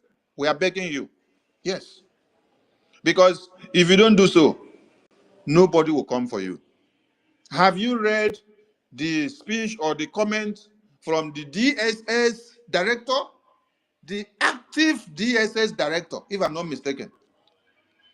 DSS director is telling you that one Nigerian government cannot secure you or help you. That the earlier you defend yourselves, the better for you. And this is someone that is a DSS director, director of intelligence of One Nigeria. It is not different from what the journalist said before, that the country cannot help you. The people resort to self-help. And also, the other former commissioner or police or CP or whatever he called himself, he said they served in Anambra before. He said that before you think of how they can be active to be able to discharge these duties to defend over 240 million people in one Nigeria, that you should consider their manpower, that they are about 300,000. So how can them, being 300,000 personnel, now control 240 million people in one country? So they are already owning up of their irresponsibility, that they cannot do anything. So you, as a citizen, what is left for you to do? It is not time for you to be shouting, Biafra are criminals again. No. It is not time for you to be shouting, Nnamdi Kanu is a terrorist, is a criminal. Simon Ekpa is a terrorist, is a criminal. Hey, Simon Ekpa is where he is now for a just cause. He's actually there to present to the world the reason why the Biafran people have declared one Nigeria a terrorist state. Because evidences of what he has been saying and what he is doing is coming out. He's coming out now to you while he is there. While he is there in detention. Everything that Prime Minister Simon Ekpa has been telling you people, that you people call him a criminal, a traitor, someone that wants to destroy Nigeria. It is happening before your very eye now. And you're all crying from the north to south, from west to east, looking for a savior. No, Mazi Nnamdi Kanu was a savior who came and gave the prophecy. Dr. Mai Lafia was also a savior who came and delivered the message. But all of you Christians saw Dr. Mai Lafia as someone that just came to make noise. You now ignored Mazi Nnamdi Kanu. Also, you went to sleep. When they kidnap him, you all clap for one Nigeria and say, yes, Mazi Nnamdi Kanu want to come and tear Nigeria apart and one Nigeria. This is our Nigeria, one unity, all in one accord. Mazi Nnamdi Kanu, and this is Biafra ideology and the Biafran people. Oh, these Igbo people. Oh, this is Bibio people. Oh, this Kalabari people. This is Kala people. Hey, this is Gede people. They want to come and destroy one Nigeria. Oh, these Philadelphian people, they say they fight Biafra before they see Biafra. Oh, these Franco Pico people, they come again. Oh, they want to come and destroy Nigeria. And you people all fired all your cylinders against the Biafran people, against Mazi Nnamdi Kanu. So the people that even played the role to see that our supreme leader was kidnapped happened to be one of us, a Biafran also. And I wonder how they will feel now that they see that it is not all about us, Biafrans, that we were a child of necessity. Biafra people actually have been the savior of all of you in one Nigeria now. Without the assistance of Mazi Nnamdi Kanu, let me start from Wazirike after the genocidal war, because they wiped us all off and we remain just small. And we were now given just 20 pounds to now start a life. That is how we, the offspring of those 20 pounds, came out to be alive today to come and rekindle the fire of Biafra again. So without Wazirike coming to rekindle the Biafra, our supreme leader followed, our prime minister followed, all of you in one Nigeria would have been wiped off by these Fulani terrorists long before now. It's because of the awareness that the Biafran people, led by Wazirike, Mazi Nnamdi Kanu, and Prime Minister Simon Ekpa, have created. The awareness that we have created this far is what has kept all of you. As we speak now, and since they have been massacring you since 2012 to this very day, or can America, or can Europe, or can UK, that are actually feeding fat on your flesh, can they come inside one Nigeria to come and start fighting for you? No! What they will consider first is their political gain. What they will gain from one Nigeria, what will make the economy of their own country to be better when they liaise with the existence of one Nigeria. It takes only a decisive and a mind that is set for freedom to be a president of the world that will look into the redemption of the massacres that goes on daily basis in one Nigeria. From all the world president that we have seen, the only president that have had the courage to summon one Nigerian terrorist president and say, why are you killing Christians? Is Donald Trump. He did it when he was there before. He has come back again. And that is why, as he came back, Nigeria has not even presented their new ambassador to Donald Trump's presidency. They did not even send their delegate to be part and parcel of his official inauguration because they know that he is a no-nonsense president that is going to end their what? Their terrorists, their criminality, their evil against the Christendoms. That is why you saw Nigerian president junketing from the BRICS, going back to ECOWAS, BRICS meeting, ECOWAS, BRICS meeting, ECOWAS. Today I was seeing another news flying that they are running to go and join the trio of Burkina Faso, Niger, and Mali because they are looking for where to hold on to now. They know that fire is burning, and very soon Donald Trump is going to put them back on the red list. But before you wait for the external government to put this contraption of one Nigeria on the red list, every indigenous person in one Nigeria have a duty to play. And that duty is not just for us as Biafrans now. We have our own defense mechanism, which the Biafran de facto government and the defense forces in the homeland are doing to liberate and defend Biafra land. You don't sit down to wait for us. Yes, because this is a very big fight that is going to escalate, I'm telling you. So the earlier all of you wake up and face the reality, the better for you. So wake up, that is the message. Wake up. But understand and have it in front of your mind. Don't put it at the back of your mind.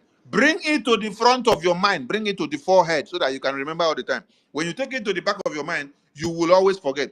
Bring it to the front of your mind and remember that one Nigerian terrorist government have given license to Foolani jihadist terrorists. You don't need to go to school to ask for the license evidence. You don't need to go to any office to ask for the license evidence. You don't need to go to church. You don't need to go to the police station. You don't need to go to the army. You don't need to go to the immigration service or any licensing license office to confirm what we are saying. You can confirm it practically. Practically. They gave them the license to move the guns all the way from Port Harcourt down to Edo State without any stop along the way. All the checkpoints that were there, they stopped and saw the guns, the bullets, they gave them a green pass and they said you can go with it. Because one Nigerian terrorist government have already told them, when you see the Fulani terrorists coming with these guns and these bullets, do not do what? Stop them. Allow them to go with it because they have the license to move with the guns from one part of the country to another. So if they are given that preferential treatment, tell me why people will not be massacred. What is the idea of giving somebody a gun to move from one state to another? Is it not to be able to use it to kill something? What is that thing they want to kill? You heard them say they are.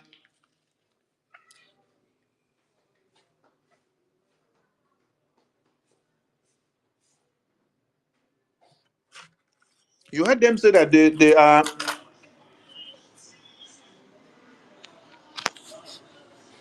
They are hunters. Tell me, how can or what kind of animal do they have to go and hunt? What have they been hunting? Which meat, which bush meat have you people seen Fulani terrorists hunt and bring to come and sell to you before? Have you ever bought rodent or grass cutter from Fulani terrorists? Have you ever bought antelope from them? Have you ever bought a lion from them? Have you ever bought hippopotamus from them that they say they hunted inside the bush? No! Their hunting is the human beings. They don't use their guns to hunt any wild animals in the bush. They don't use their guns to hunt anything. They use it to hunt human beings. Because they are not even inside the bushes. If they were inside the bushes, why will you be having problems with them in your farmland? If you were to be in the bushes, you should be inside the forest. So if you were in the forest, battling with the wild animals inside the forest, waiting me, where they plant my crops for my backyard and for the farm, go can't get problem with you. Because forest is far, far, far away from where people go and cultivate their crops. In my village, in my community, we don't go into the thick forest. The thick forest is reserved. You only do what you have to do and stop in the areas that is permissible. Those thick forests where they know there are wild animals, it is prohibited for you to go inside. The community heads will make an announcement and let you know, when you go into the bush, don't pass this area, don't pass this area. And there are places that they will even put some things like iron wire to indicate, or some they put some traditional sticks or woods or leaves indicating that this is where you should stop. You should not go into and pass this place and go inside the main forest, because anything that happens to you there, you are on your own with the wild animals. So which of the wild animals have these people going about with AK-47 come back to come and sell to you and say they got from inside their hunting? They hunt human beings, they turn it to animals. This is what has been happening. And people have not been listening.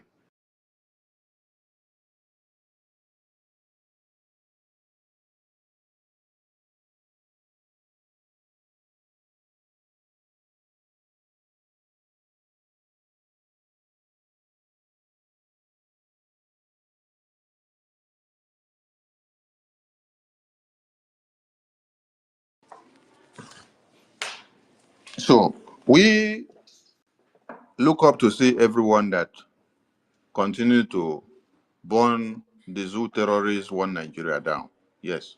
Anything that will bring one Nigeria down, please do it. Yes. Do it in high scale, because one Nigeria is not to save your life, but rather to destroy your lives. So anything that you see that want to destroy your life, defend yourself first. Defense mechanism is activated in all parts of the world. Yes. So don't wait for a government that cannot help you of one Nigeria and then they'll come and massacre you. None of your women and children that have been massacred by these Fulani terrorists can be brought back by the government of the day. This government have not even done anything to defend you. How much more bringing back the lives of your lost ones that have been massacred? Which of your lost ones have these Fulani terrorists massacred that you have gotten any justice or compensation from one Nigerian government? No. So why is the life of the Fulani terrorists now more special than every life in one Nigeria? They have been killing, ravaging the communities, destroying everything. In Iyamufu, you can see dead bodies. You can see dead bodies in Imo. You can see dead bodies in Enugu. You can see dead bodies all over one Nigeria. The one in Benue is what you cannot even use your eye to look. The one in Samfara, the one in Plateau, the one in Kano, Sokoto. It is still happening as we speak. Even as they have made the R0RI issue a topic of discourse in the media, the issue of the massacre by the Fulani terrorists in Benue, Sokoto, Kano, Kaduna, Samfara, it is on its peak as we speak.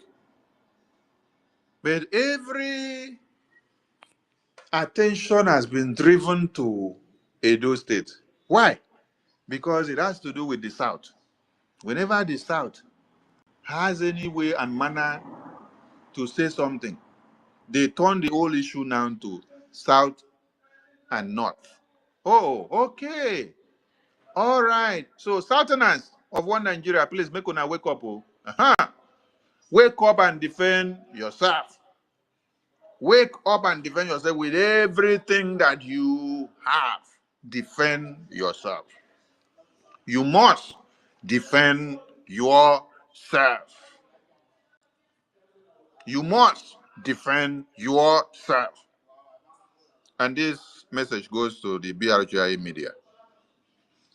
You must all understand that the two leaders that we have that are in detention now, that they have done a lot and enough for Biafrans to be free. So we have gone past the time that you come on the media and start telling the world that if the Prime Minister was here, that what is happening here now would not have happened. Web this moment, if you're on the Biafran media, that kind of narrative should change from your mouth, please. Don't put that narrative again out to the media. They are in detention and we want their quick release. So if your teacher have taught you for many years, and then he now said he's going for a break, then within that 1 month that your teacher goes for a break, you cannot amplify anything that he has taught you for the past 3 years. It simply means that you are useless. You have been useless to his teaching, his sacrifices for the past 3 years. You cannot make do with your brain box in his absence. And you're still lamenting if he is here. Oh, if he was here, if he was here. So what has he spent his time and energy to teach you for the past 3 years? What has he spent his time and energy to teach you for the past 3 years? So in their absence, we want to see you increase in your thinking. We want to see you increase in what you can do. What will bring these two leaders out is not you coming to lament and say if they were here, what will have happened or should have happened. Are you in tune telling us that they have something that they used to do that you don't know? And then they have not taught you and then you don't know how to defend yourself? Or will you continue to be lamenting and be crying? If they were here, if they were here, if they were here, if they were here. For how long? Is it if they were here that will bring them out? No. It is not if they were here that will bring them out. What will bring them out is for you to multiply what they are accusing them of, so that you will exonerate them. Do what you can do to do what? To free them. Do what you can do to defend yourselves. If they are accusing them that they were the one doing sit at home, then in their absence, you go back and sleep in the house. Are you going to help them to come out or not? No. If they say they were the ones telling one Nigeria to fall, and then they are not here, you now go and keep quiet. You cannot open your mouth and tell one Nigeria to fall in their absence. You are not coming to say if they were here, if they were here, if they were here. If they were here, you don't get mouth, you don't get hand. Is it your lamentation of if they were here that will bring them out? The more you say if they were here, the more you are telling the people that detained them and kidnapped them that they were right. The more you are saying if they were here, the more you are telling those people that they were right for kidnapping and detaining them. But rather, what you have to do is that go and think and amplify it. We have multidimensional approaches that we have been using against these terrorists. And none of this has been happening with the hands of the Prime Minister or the hands of Mazi Nnamdi Kanu. No, it is the Biafran people that have been doing it. Biafran people will embark on a civil disobedience. Biafran people decided to start doing civil disobedience of sitting at home. It was not the Prime Minister that brought about sit at home. No, it was the Biafran people. All along, far from Mazi Nnamdi Kanu's time, sitting at home has increased and has resisted. Biafran people, when they saw that Mazina, how many of you remember that the first match after Mazina Amikano was kidnapped was in Ikwacha? The first match which Biafrans marched along the street, it was in Ikwacha. They marched massively. And people were like, oh, is Mazina Amikano from Ikwacha? I thought he is from Abia State. Then you understand that it is not about being from Abia, or being from Ebonyi, or being from Enugu, or being from Akwa Ibom, or being from Cross River, or being from Delta or Bayelsa. The people that understand the meaning of the freedom very well is where you saw them starting that opera before other people's eyes were open to understand that they need to do a march, they need to shout. Sit at home started with the Biafran people. And even when DOS said they should stop sit at home, Biafran people said they cannot stop sit at home. It is a tool that they must use to sing one Nigeria and strangulate them for kidnapping our leader. All of you have seen Ngozi Foolani, who identified herself as the enemy of Biafra by coming to kick against sit at home, which Biafran people unanimously decided to sit in solidarity with Biafrans that have been massacred and to help the Biafra Defense Forces to revenge their death. Because Fulani came out and told you people, no sit at home, don't go and sit at home. For what reason? Why must you sit at home? Ignore sit at home. So Biafran people, you have everything to do.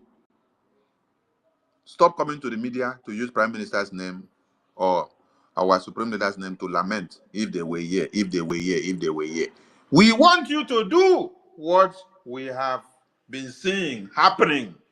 Not what they have been doing, or they were not the one that were doing it. It is Biafran people that were doing it. So enable the Biafran people to do it with all the resources that they need to do it in the homeland. Yes, that is where your drive should go. That is where your drive should go. Enable the Biafran people. Stop coming for that lamentation of if Prime Minister were here, if Mazin Amikano were here. We don't want to hear that again. Stop validating what one Nigerian terrorists want to hear. No. What you should be telling Biafrans is, Biafrans, our freedom is in our hands. Our leaders were just a stepping stone and a shield that were taking our bullets. At this very point, we know the template. Fund your liberation. Everybody should come out en mass, fund the liberation, so that the homeland, de facto, and the defense can liberate Biafra land. While the exiled government will do more on the recognition of Biafra in exile. These two work together to give us the result of total liberation and restoration of the United States of Biafra. Please, media team, take note of this. And do not entertain people coming to put that narrative that we have pushed away now. As every other part of one Nigeria are realizing their mistakes, understanding the common enemy, the Biafran people will intensify their effort in making sure their liberation move from gear 20 to gear 100. That is our message. We want every Biafran to wake up. Our liberation needs to move from gear 20 to gear 100. And at this point, remember that the Biafran Republic government in exile had on the 22 or thereabout of February or January, I think maybe on February or maybe on March. Wait, let me confirm so that you will get the message straight. I don't want us to make mistakes. I don't want us to make mistakes so that those that will be quoting us will quote us right. Those that will be quoting us should quote us right. Those quoting us should quote us right, please. Yes. We want Biafran people to remember so that when the enemies are coming, you tell them they should go and think first. They should go and think very well before they come. Let them go and think. Let me get the post. So we don't want to give a message that is not complete.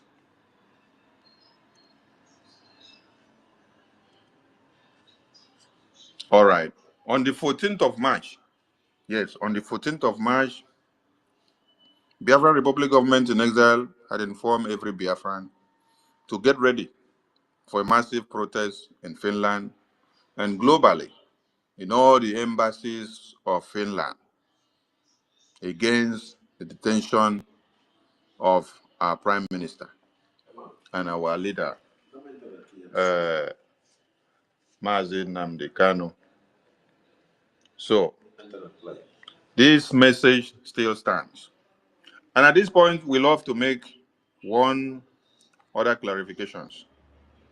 We are not against anybody that organize any protest in solidarity with our Prime Minister. Yes, we support anyone that is going out there to do any protest to support our Prime Minister.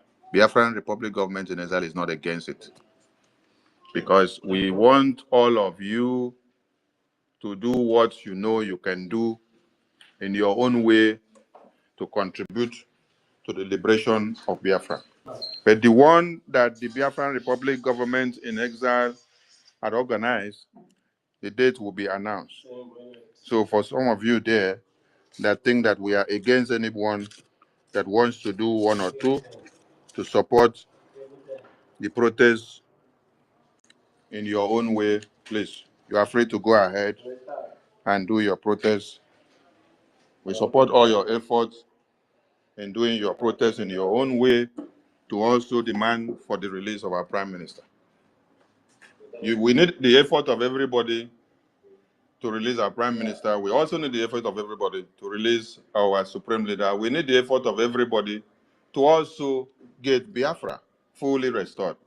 So it is not what me alone will do, or what R0RI alone, or APM, or University, or Midbridge, or Stella, or Aja, HK, or Ife, or Biafra Lizen, Malaysia, or Rage and Fury. We need everybody's hands on deck and every energies from all ends. I salute all Biafrans. The floor will be open for those that want to say one or two. As we move on, we remember that on the 6th, we have, I think that should be Alonso State de facto. Well, let me confirm, please, so that I don't give wrong information. The flyer, if the flyer is not out here, I thought the flyer was out. The flyer of Alonso, wait, let me confirm, please. Okay, on the 6th, yeah, it is Alonso. We have Alonso State de facto town hall meeting. Then on the 13th, we have Aludo State de facto town hall meeting. Then we have here on the 4th. On the 4th is just by the corner. It is the USA North and South town hall meeting. So please, everybody should key in to these programs. All we are doing is to make sure we keep the tempo high, to continue to intensify and to do what we have been doing, which you must see and which the enemies of Biafra must see. As every other places are boiling now in the zoo, our own fire does not need to diminish. Our fire needs to increase. But I think what is happening now is like a point of awakening, a point of exoneration. God wants to exonerate the Biafran people, especially our two leaders that they have held captive now.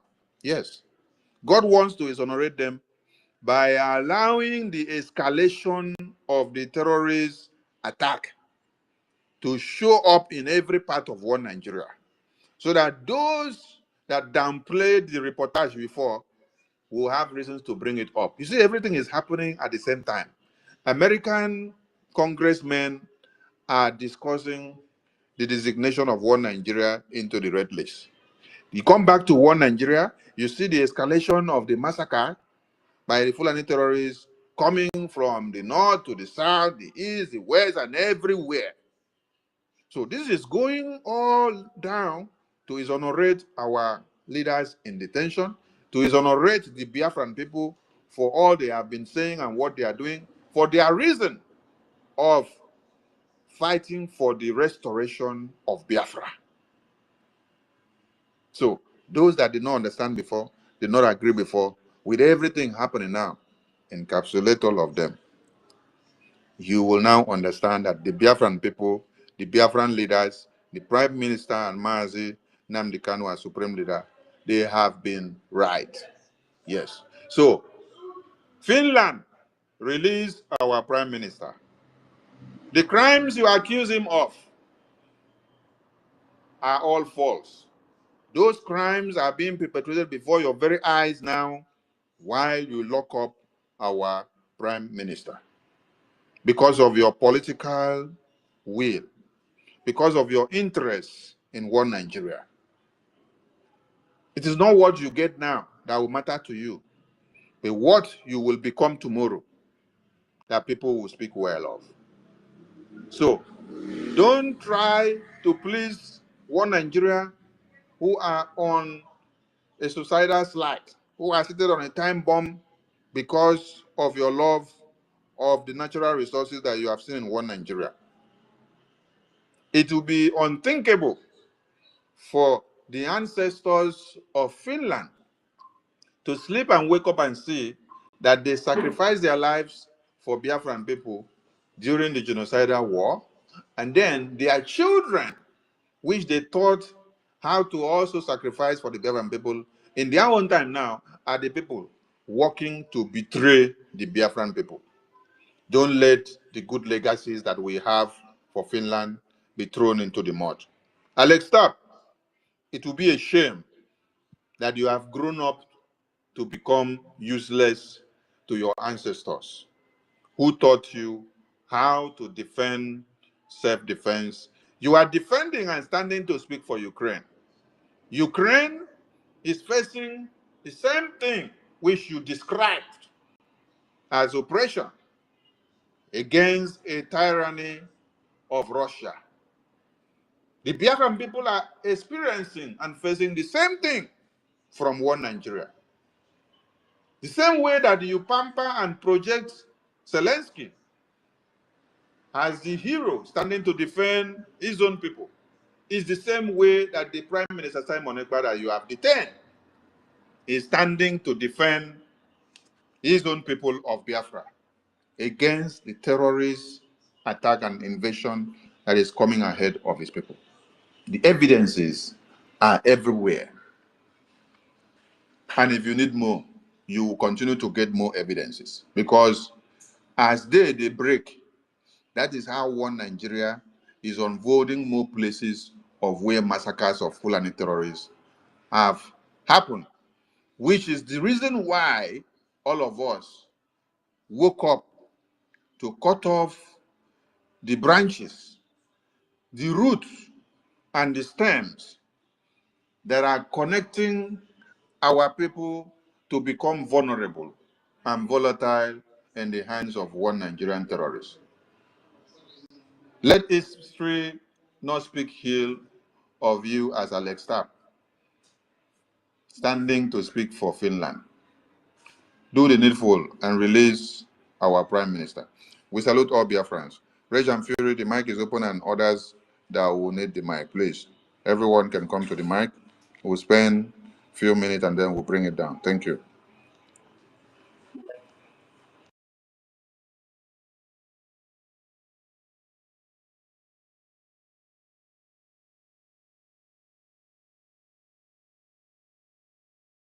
Rage and Fury, over to you.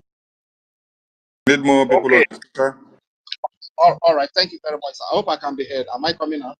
Yes, we can hear you. Okay. Thank you very much. Yeah.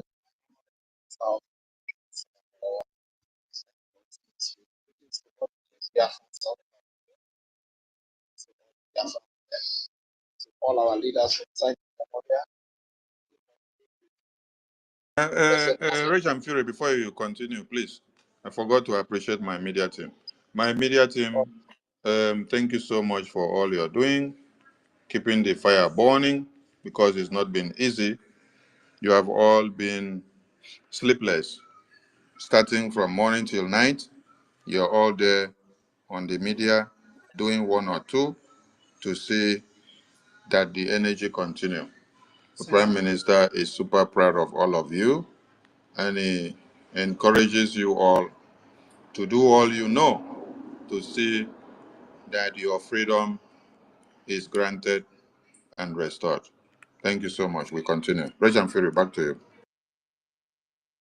All right. Thank you very much, sir. Thank you. So, my duty to all our leaders, to our father, to his vision, and up to the time of what we united, the fire for freedom, and to our leader, Mazi, Kenya, there are a lot of yes, up to our Prime Minister, His Excellency Simon Pepper, who stood up to defend us here at home, defend our women, our babies, our children, defend our youth who have been killed and their organs harvested, our old fathers and mothers, the Nigerian sponsored terrorists, Foolani terrorists, those in uniform will come with their air bombardment and bomb them while they are asleep. And the Prime Minister rose up to send us a special that one, and as well to our acting Prime Minister and to every leader, different department, the military department and the other department, especially the Chief of Defense Staff, staff.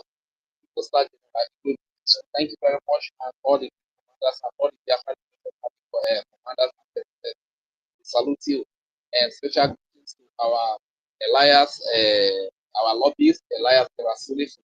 He was here before, but I think he has left. Special greetings to serve for that great education that came to us.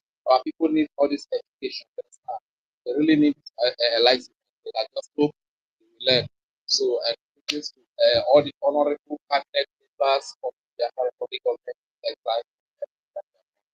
Like you rightly said, sir, see who they give guns to terrorists and give them free passage coverage, with the coverage of the military.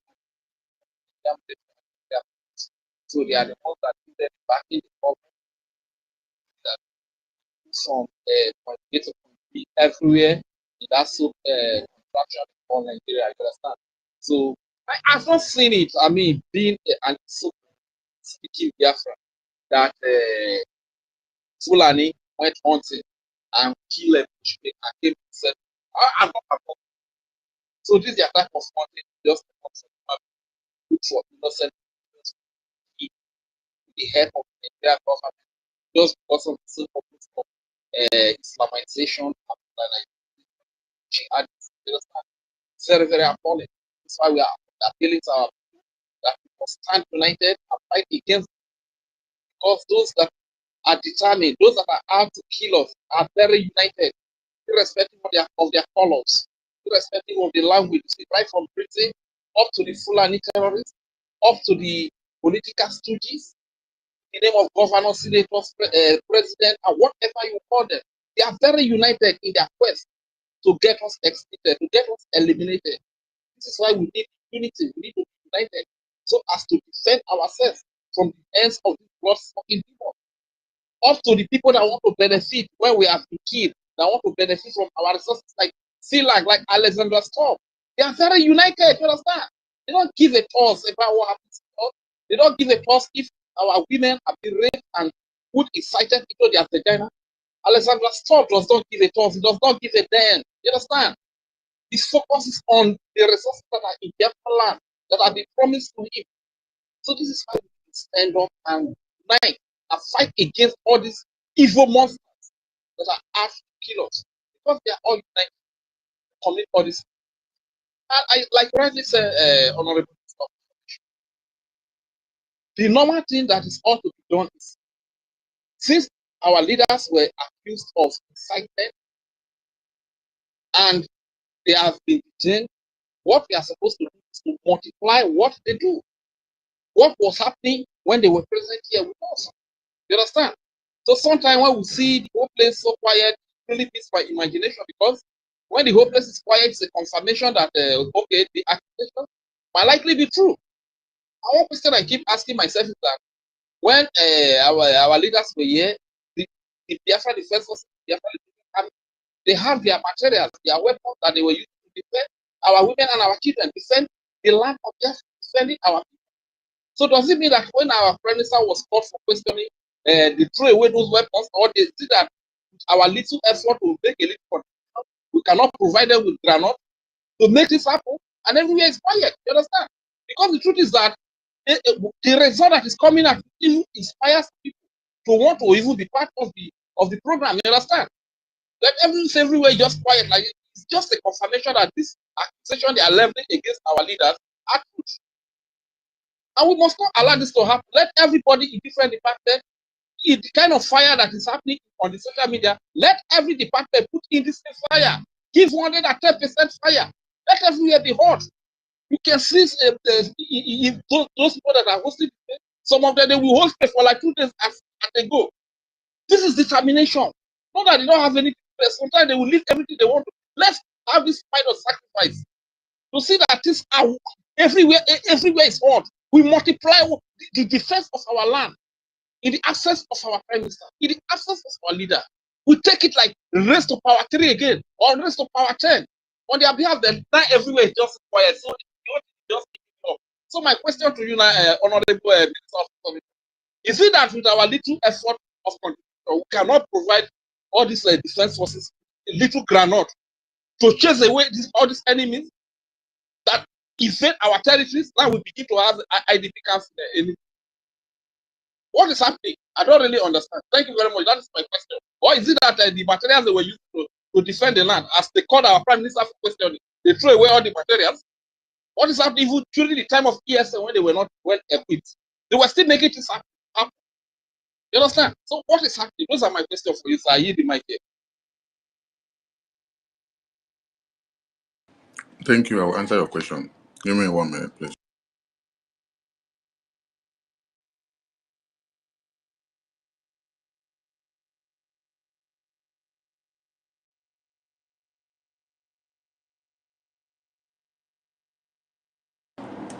Yes, thank you for your question. But the way you ask that question, it seems like you are not in this liberation and you're not following up anything. Yes. Because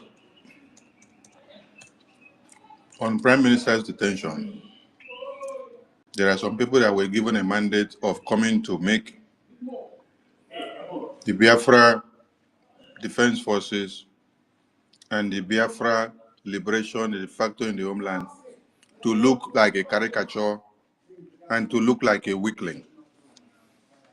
So if you ask that question, it's like you have not been watching and following up and knowing everything that happens. How many of you know or understand what it means that you declared the restoration of your country yesterday, and the next day somebody came out and started calling the Biafra Defense Forces criminals, kidnappers, traitors, and online commanders? Then all the funds and logistics that this liberation wing are supposed to have to do their work, you deviated all these funds away from them. You took it to Bubago. What do you expect that the liberation forces will now use to do their work? First, you must identify and understand that Ngozi Orabu Foolani and a group, they are the people keeping our leaders to remain in detention to this very day.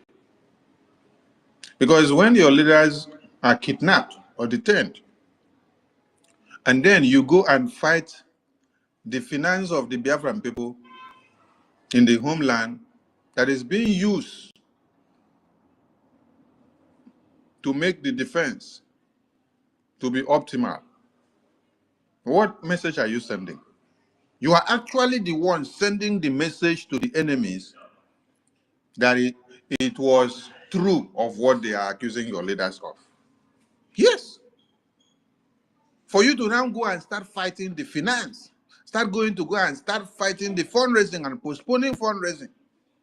Go and start fighting the Biafra defense. Go and start fighting all the chief of defense staff, starting from one to the last generals.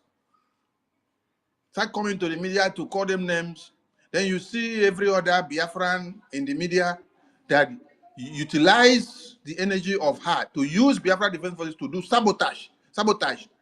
Everything we post and do about the Biafra defense forces, they call it criminal. They call it criminal because they put my name, they put R0RI's name, put APM's name, put Biafra defense forces name, put BRGI, and then put de facto in the homeland, call everything criminal, criminal, criminal. What are you doing?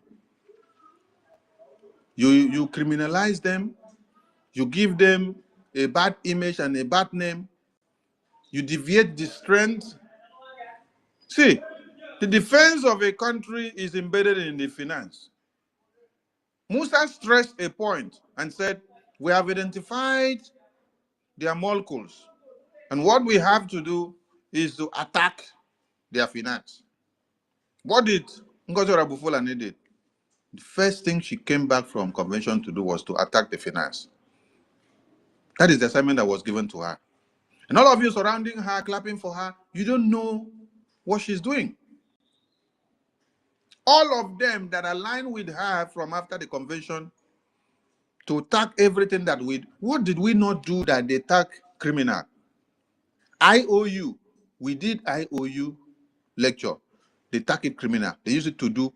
Is it, yesterday somebody was playing the video where Ngozi brought Islamic account and then said that our leaders, our prime minister and our supreme leader, that they were working with Fulanis.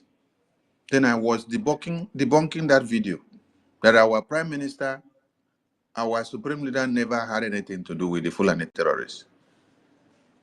Then from that video that I was debunking, somebody was playing that video where R0RI was now using that video to say that I am lying.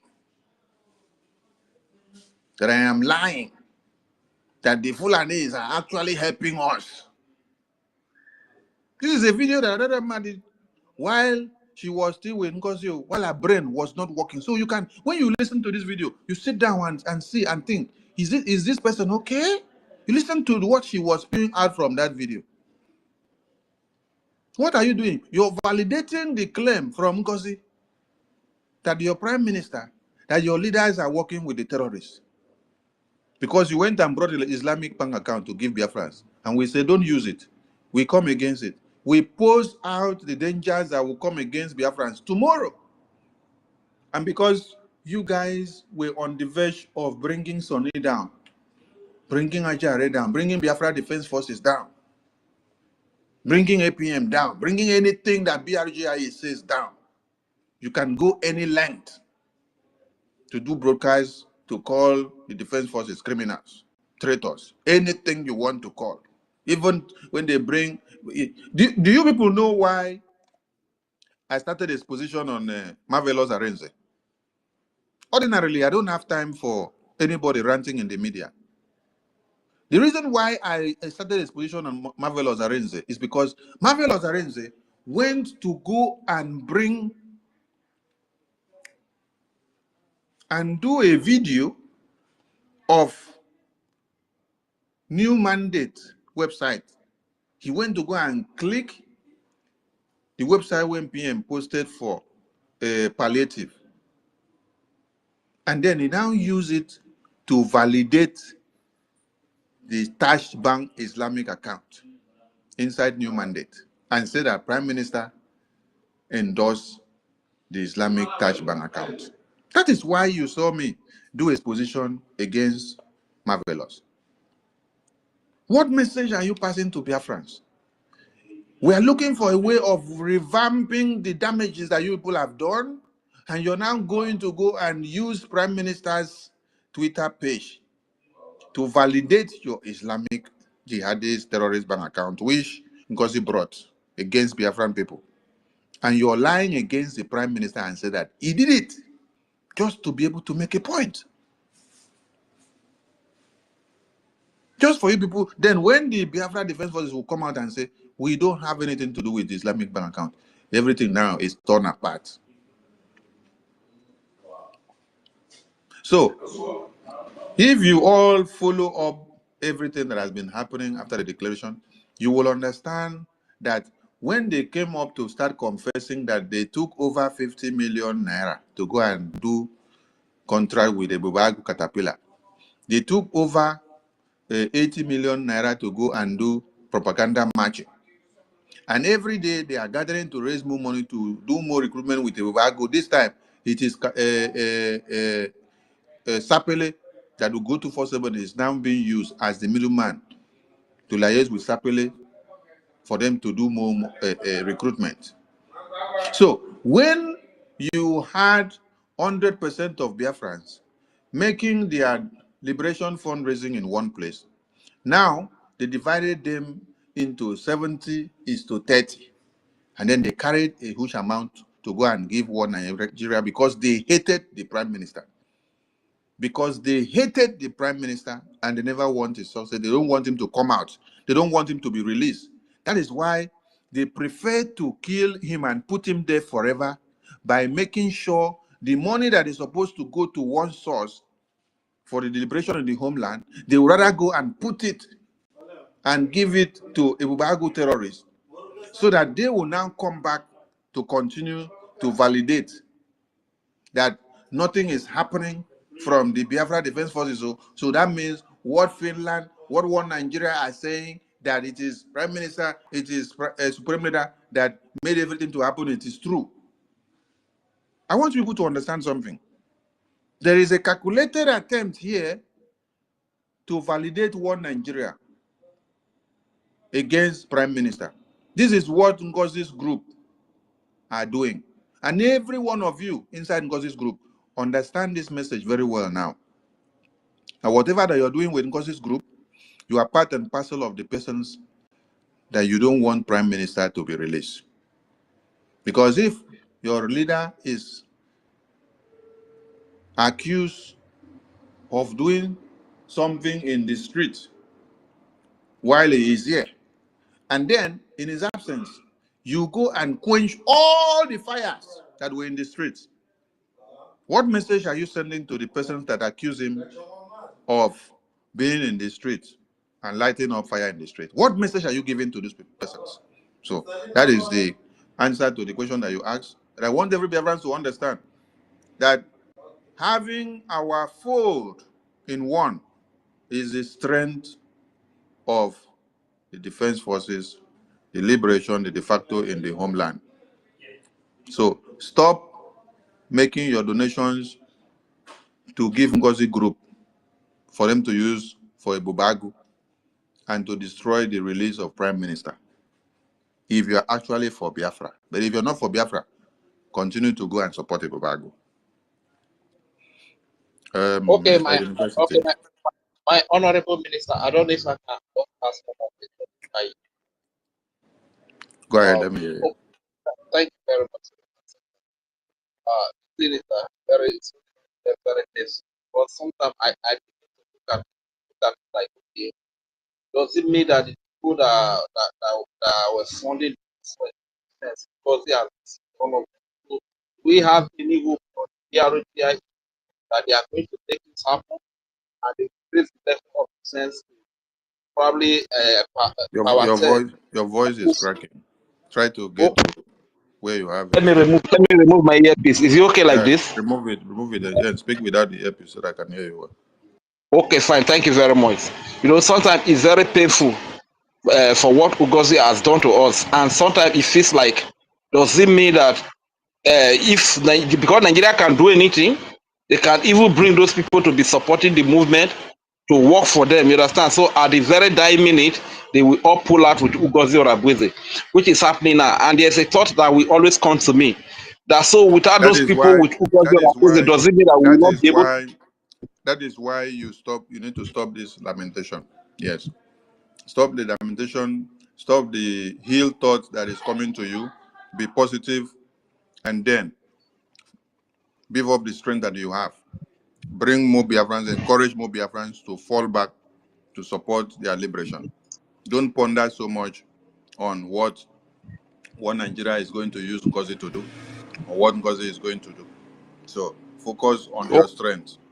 Don't come Okay, sir. So exercising your what is weakness. our hope? What is our hope on the R0RI that they will raise the defense to another level to vindicate our prime minister that it was not he that was inciting people to do this thing? Do we have any hope on the R0RI?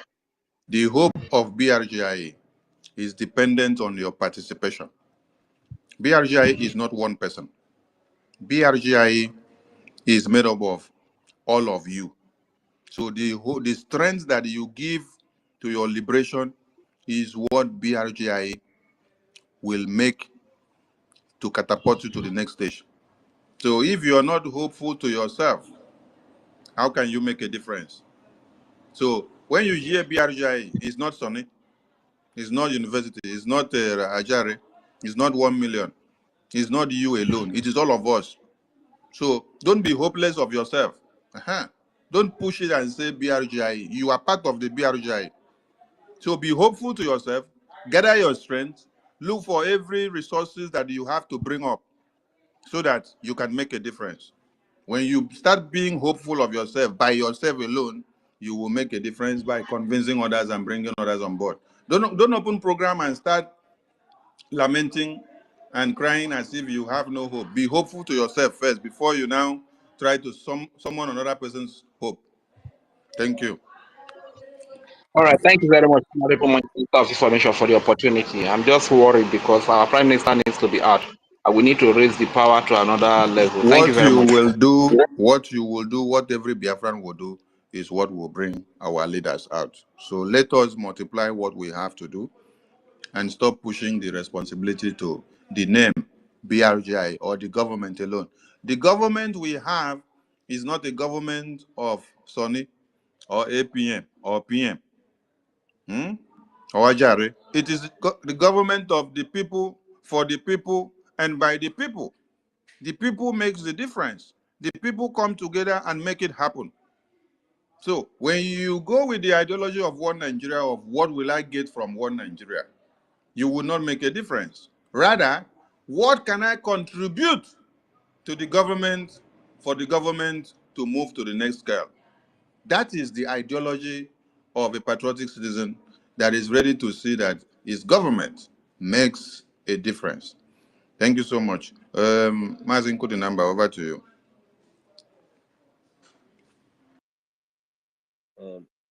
My minister. And good number is off. 1 million, over to you. Quickly, before Mazi Kulinamba will come back, let me first of all send my greetings to you, our Minister of Information. We really appreciate you for representing. Thank you so much, Honorable Minister. Thank you so much. And for all that you have been doing. So, and at this point,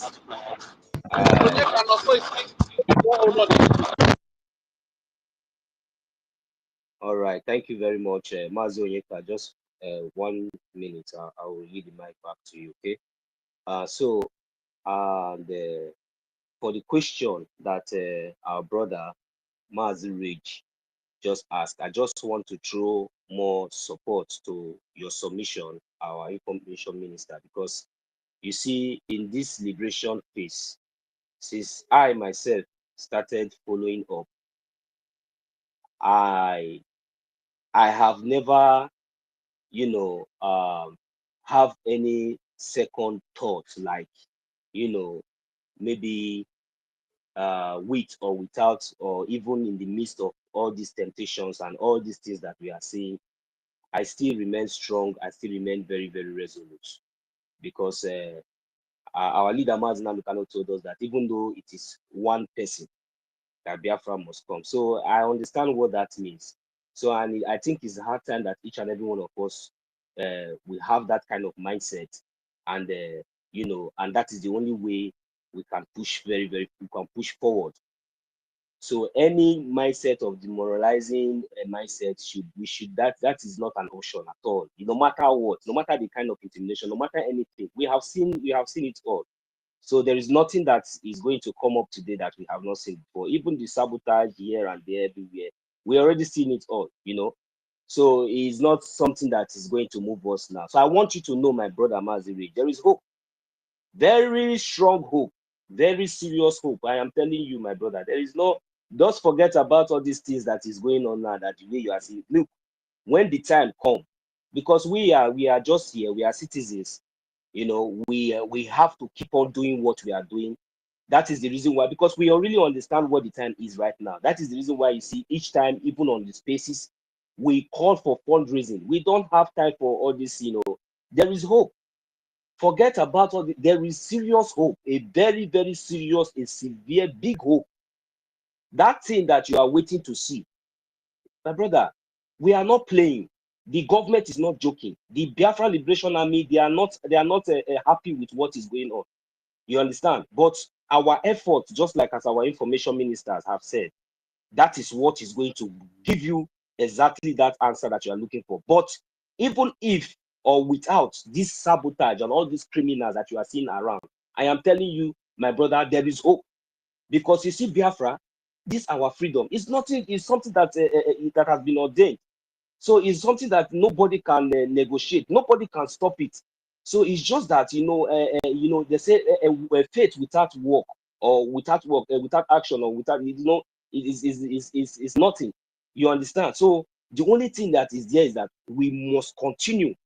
That your one agenda. Do you think that it is not going anywhere? Don't worry. Very soon you will hear the result. You understand? So, you know, like you also ask another question, like, does it mean that what happened, that this is that? No, no, no.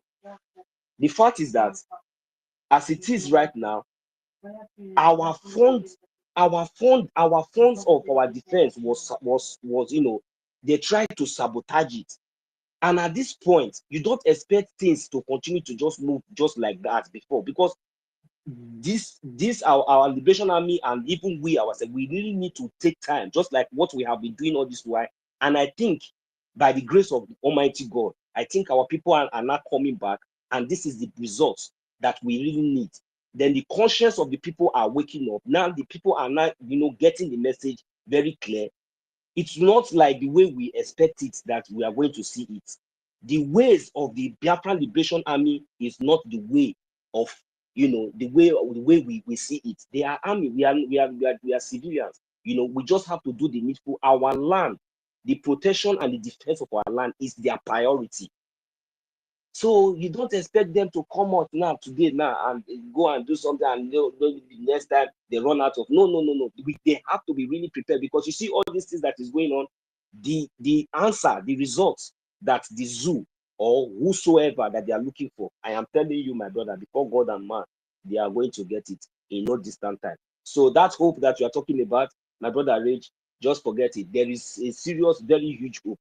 So I will continue to do the needful. And I pray and I believe that our Liberation Army is going to do something in no distant time.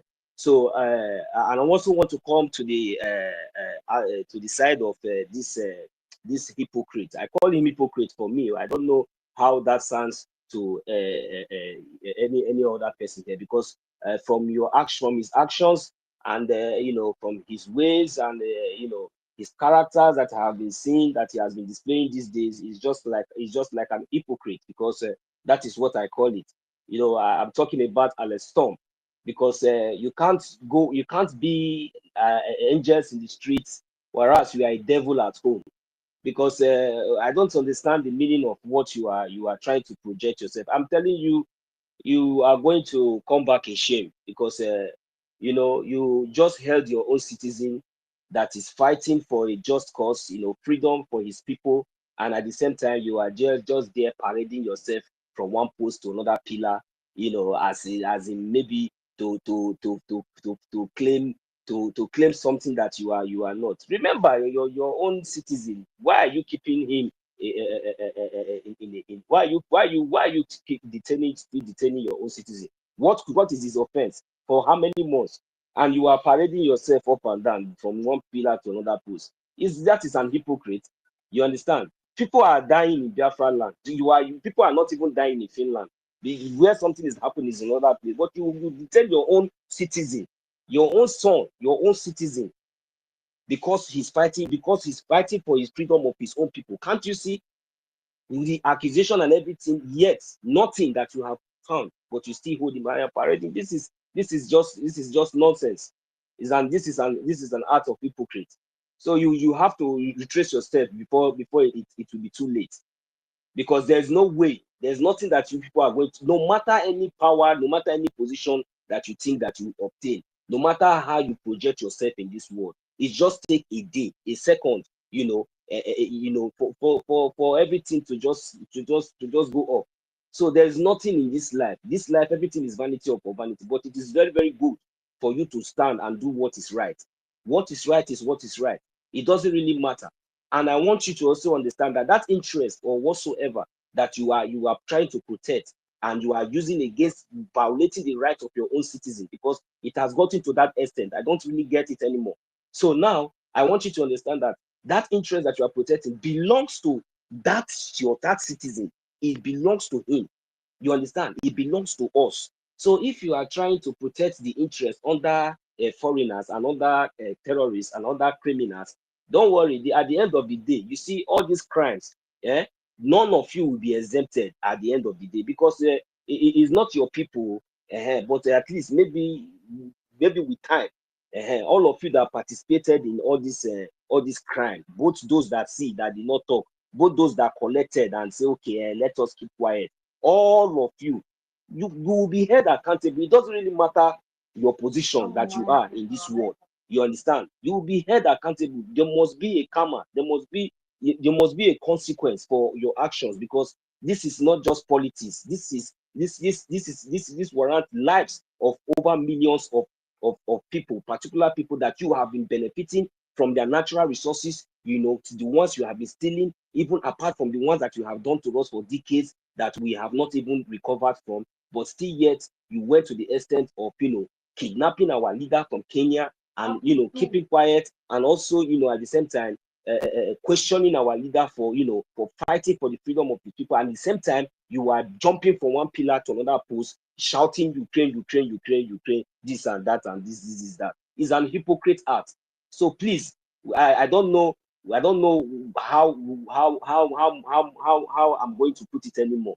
So you have to retrace your step, because you see all these things, at the end of the day, you are going to come back in shame. Because if you did not clean your house very well, you see that one that you are pressing, Simon Ekpa, go and ask very well. So you know his record. So no matter anything, you know that no matter anything, you cannot succeed. Because even our leader, Mazi Nnamdi Kanu, they have not succeeded. They have not succeeded. They kidnapped our leader, Mazi Nnamdi Kanu, to Kenya. And because of the kidnap of our leader, Mazi Nnamdi Kanu, our prime minister came up, which is Simon Ekpa. He came up as the prime minister, as the spokesman of the Biafran people. We voted for him to speak for us. We gave him the mandate to stand and to speak for us. For the same purpose that Nigeria went to Kenya. Now you have the guts and the effort to even call him for a goddamn question, without even asking the number one question. Even at that point, what led to this agitation, or what led to these things? What happened? Haven't seen the whole evidences and everything everywhere. Does it mean that you have to even detain him for even 1 day or for 1 hour? If not that you are compromised, if not that maybe you are compromised, absolutely compromised, definitely compromised by the British or any other of your or the France or any other of your colleague. This is a compromised act. But anyway, we are not moved. This is not our problem. It doesn't really matter, because we have seen it all, like we have said. The detention, the illegal detention of our leaders is not going to stop us anymore, any inch.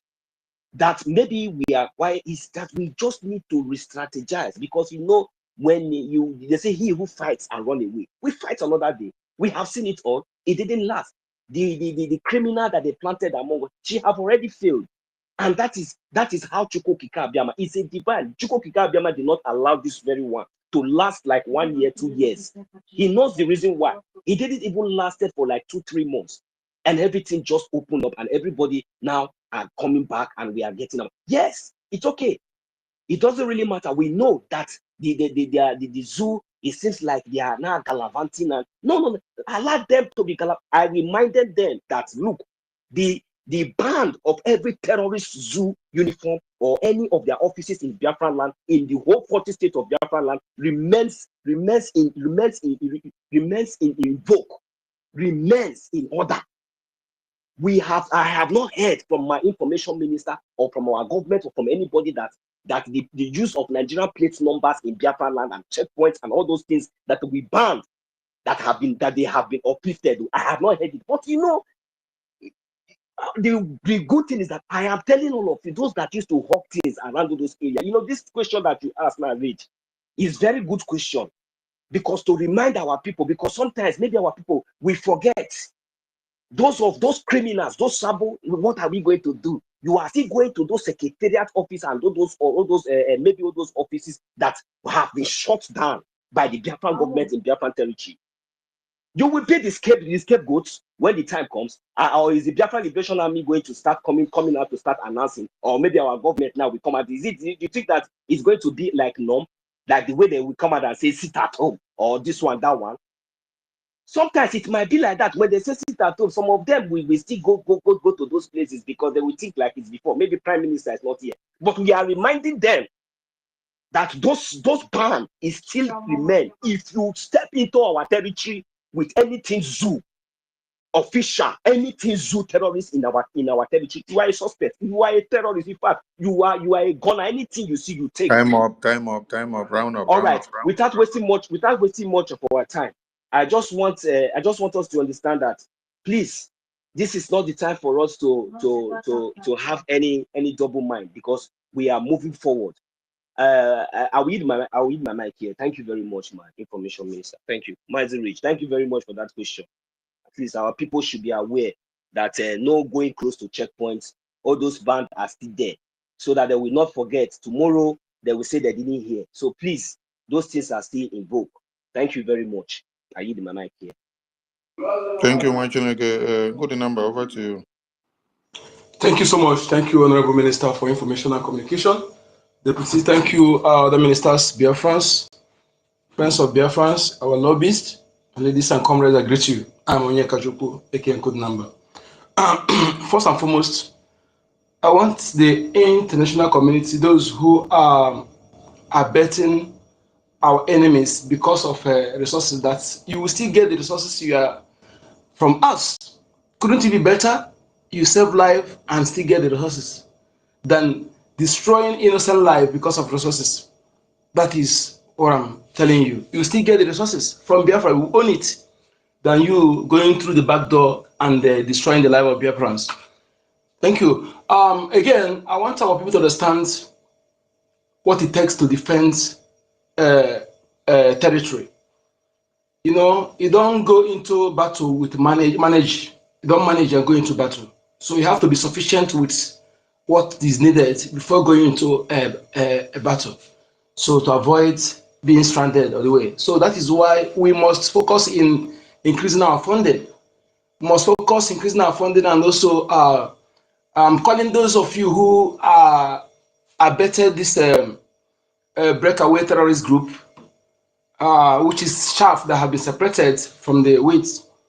Yes, you don't need to go back and sit down. Some of you who realize that you have made mistake, you go back and sit down. It's not the remedy. You have to come back the same place you told people that this person is a criminal, this person is this.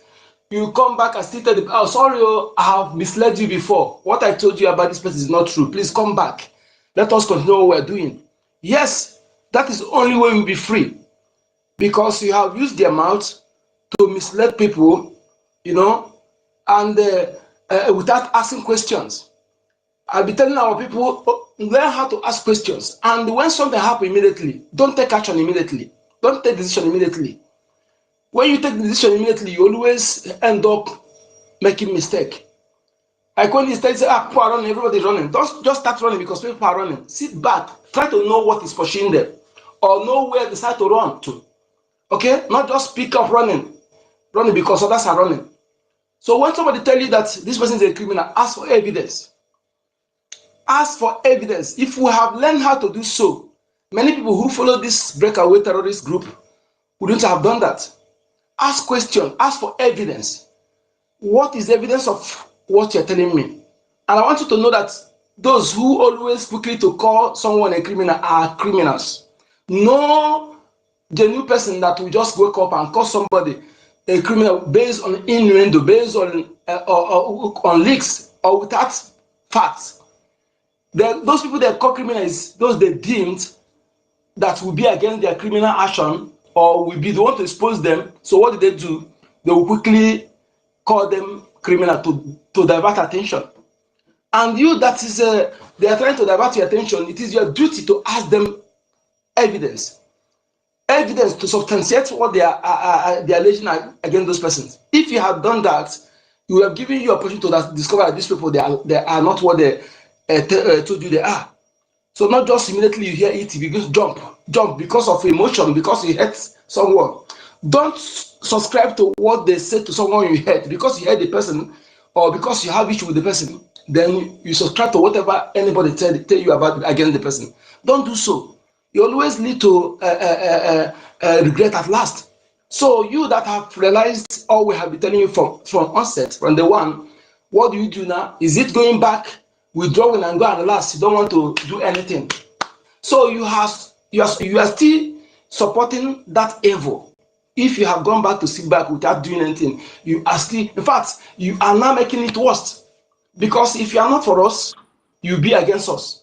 So you sitting on the fence does not mean that you are doing anything. It means that you also against us. So you have to come and join by helping the movement with your funds and also disseminating the facts we have been disseminating here because we depend on truth, not propaganda.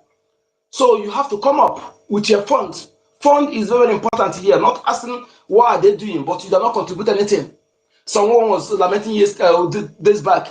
This is what Mazen Nanakan has been saying. This is what Mazen Nanakan has been caring about. I asked him, yes, sir, you are right. But then you listen to Mazen Nanakan, what have you done to prevent that thing? What is your effort financially? What is your effort medially to prevent those things? Or you just sit back. You want angel to fall from heaven. Or they tell you that the restoration is God's has ordained it. Then if God have ordained it, you want it to somebody from fall from heaven to come and do it for you. It is you and I who bring that God's plan to come to reality. Are we trying to think that way? If God is precise that it will happen, then you sit back, it just happen like that. You and I must work for it. We must put effort together. We need our collective effort to make it happen. Okay? Not somebody will tell you, I prayed. I to people who come and say, I'm praying for you people. Please keep your prayer. Keep your prayer. If you don't come and support and bring fund to do it, keep your prayer. We don't need it. I don't like to hear that nonsense. As you are praying, let your action follow it up. Not to say you are praying for us as if you are exempted. You are not one of us. Please, let us understand what we are doing. Let us do something without deceiving ourselves. Don't bring pretense or bring that mago or mamarihu attitude to what we're doing. If you are for us, stand with everything and be truthful to yourself. Okay? That's the only way we achieve what we're doing. Let us use our collective efforts. Please, go to your various community meetings where you are. Tell them this. Because even though you say you don't want Biafra, will you want a village to be taken over? Will you want your village to be occupied by invaders? Then displace your people, perhaps kill them. So when you come from that abroad, where will you go? What will you go to do? You're going to remain stateless forever? We must take this message serious to our various community meetings. Tell them that the need to defend our land, life on our shoulder, is not one person's, it's not only BRI government. We must come under that umbrella, BRI government, and fund our defense forces. God made it possible that we have those who volunteer their lives to defend our land. So what do? We have to provide the logistics. How about if we don't have those people? What would happen? Now we have it. What's stopping you from funding them? This is supposed to be our paramount important project. Now, to invest money. If you love your children, you have to invest in defense of our land. Otherwise, that's your money, everything you have invested, those mansions you have built will be useless. I am not just telling you, but that is what is what is going to happen. Okay? It's better you bring that fund, make this your paramount important project to invest money into, if you love your children, so that we can do this once and for all. Not when it's late, you begin to come out to cry, hey, who did this to us? Who have I offended? This, when you're supposed to wake up and do something sometime, you begin to procrastinate it. Thereafter, you'll be blaming the devil. Let us stop that mindset, that attitude. Please, my people, come up now, okay? And I want you to know it that not everybody who speaks your tongue bears your name are part of you. So that you don't discourage you. Know that you that are to believe in what we're doing, come together, let's do something. Do something. Not just multitude, but those of you who are into it, what are we doing? What are we doing? That is what you ask yourself. Now, everybody in Biafra is supposed to know this is not the time of building mansion, this is not the time of gossiping or trying to do this time of defense. That is what is paramount in our life now, in our land, to defend our territory. If you lost that land, let me tell you something, you will remain stateless forever. Forever. Provide you that land again. So let us do what is important to avoid this gossiping or the speaking language of demoralization. I don't like it. Okay, we must do something, and we do it. Just what we need to come together and pass this message. Take it as your paramount duty. And again, like I said, if you're in Biafra land, my minister, I'll be saying this thing because this asymmetric silent war they are carrying against us is very dangerous. Okay, you see Ukraine, how the Ukraine war has been flamed everywhere. People are live are not lost. What we lost in Biafra in a week is more than what Ukraine have lost since they started their war. Okay, they are killing our people silently. Media, we are discovered that media is not for us. Media is against us by suppressing what is happening. Remember, before every media, insecurity in the southeast, insecurity in the ISIS. When people are not being killed, when our villages are not being taken by Foolani invaders, but now they are taking our villages, raping our women, killing our youth, giving them mass burial silently. No media is reporting it. What does that tell you? Are we going to keep quiet? Allow that silent war to continue? The answer is no. We must devise means how to escalate this to make it open.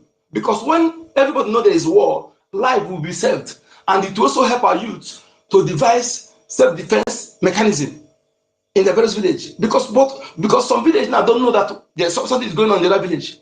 No media to report it. And when we report it on Facebook, no, Facebook will not allow it to share something like that. And not everybody on this space. So what do we do? I'm of the opinion, if our people, because when you are supporting anything you are doing to support those who are killing you to fund their war chest is very, very paramount. You stop it. All the school fees you are paying in Nigeria are going to foreign terrorists. They control the education. So what is the essence of going to school and paying that school fees? Paying money to support your enemy.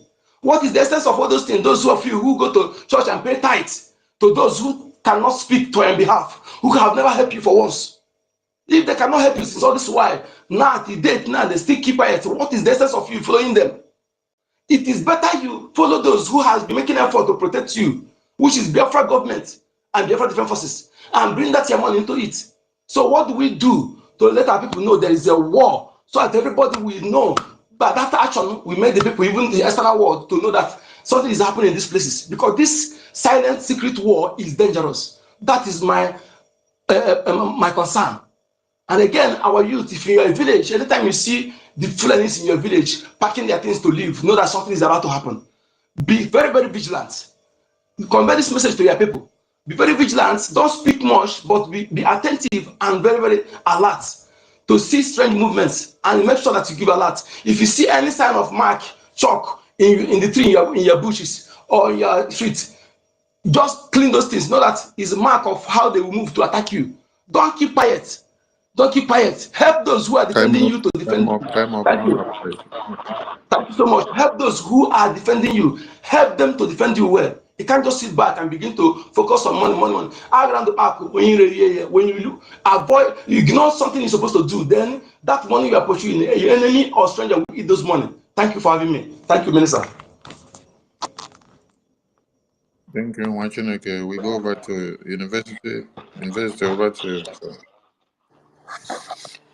Thank you very much, Honorable Minister Parawa. I salute you, sir. I greet everybody in the house. I greet you, Regent Furi. I greet you, Vam Vam Vam Kowanine, my Deputy Minister.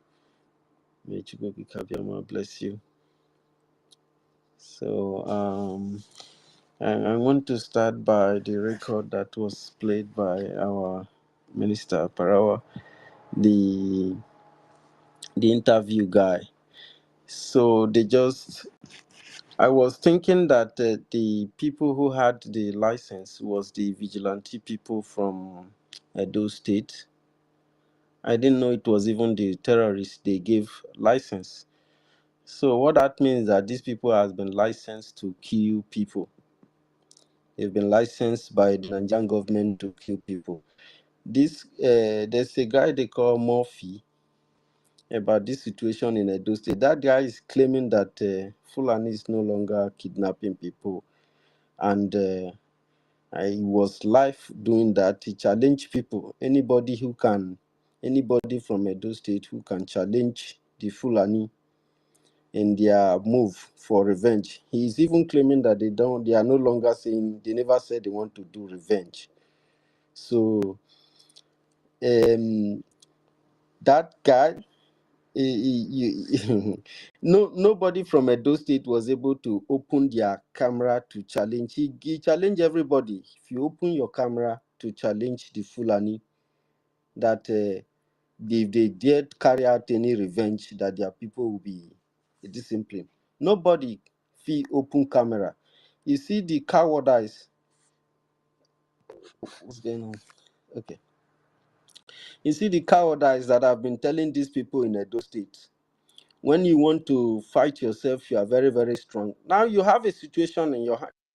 You have war situation in your hands. And you people are there doing, you don't know what you are doing. You are playing with your life. People have been licensed to take your life.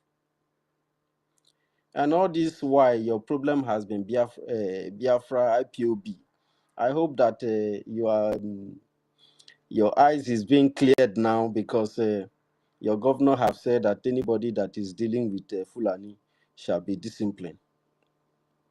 What I want to put to our people in Igodomigodo in this light is that we are at war, and we Biafrans are the ones saving life here. So now you have seen whatever we have been preaching, all those other things you people are doing with Nigeria, this and that, those things are not going to work. You are going to waste time and resources trying to play all those games. It can only last for a while. You know where the solution lies. You know the plot of Nigeria against our people. Their plan against us is to conquer us and take over our land and Islamize everybody. It is not going to be sweet. So there is two things that is coming, my people from Igodomigodo land. Good thing and bad thing is coming. Life is going to be good. Life is going to be good. Good life is coming in the future. That's for sure. But bad life is still very common, because this life is not going to be sweet for everybody.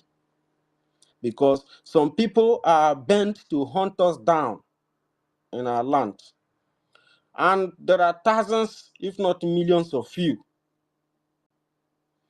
who are enabling this thing that is happening.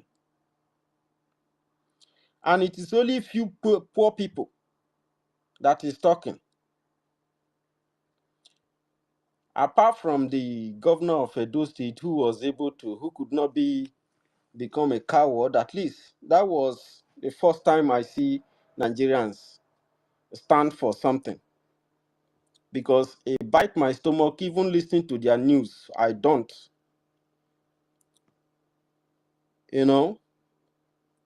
Because I see Oseni tried at least a little bit, but Biafrans has been talking about this. Everybody, Biafran has been, we have been on this for years now. So some of you who has been saying that they should crucify Nnamdi Kanu, I'm talking to our people in Edo, in Igodomigodo. Those of you who has been,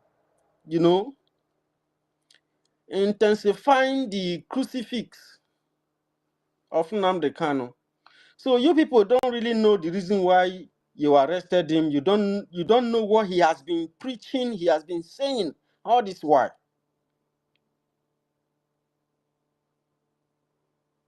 See how very wicked you are to yourselves. You are the very reason that we are suffering, because we have everything it takes to be very strong and be very powerful and be very, very progressive by now. So for the benefit of those of you who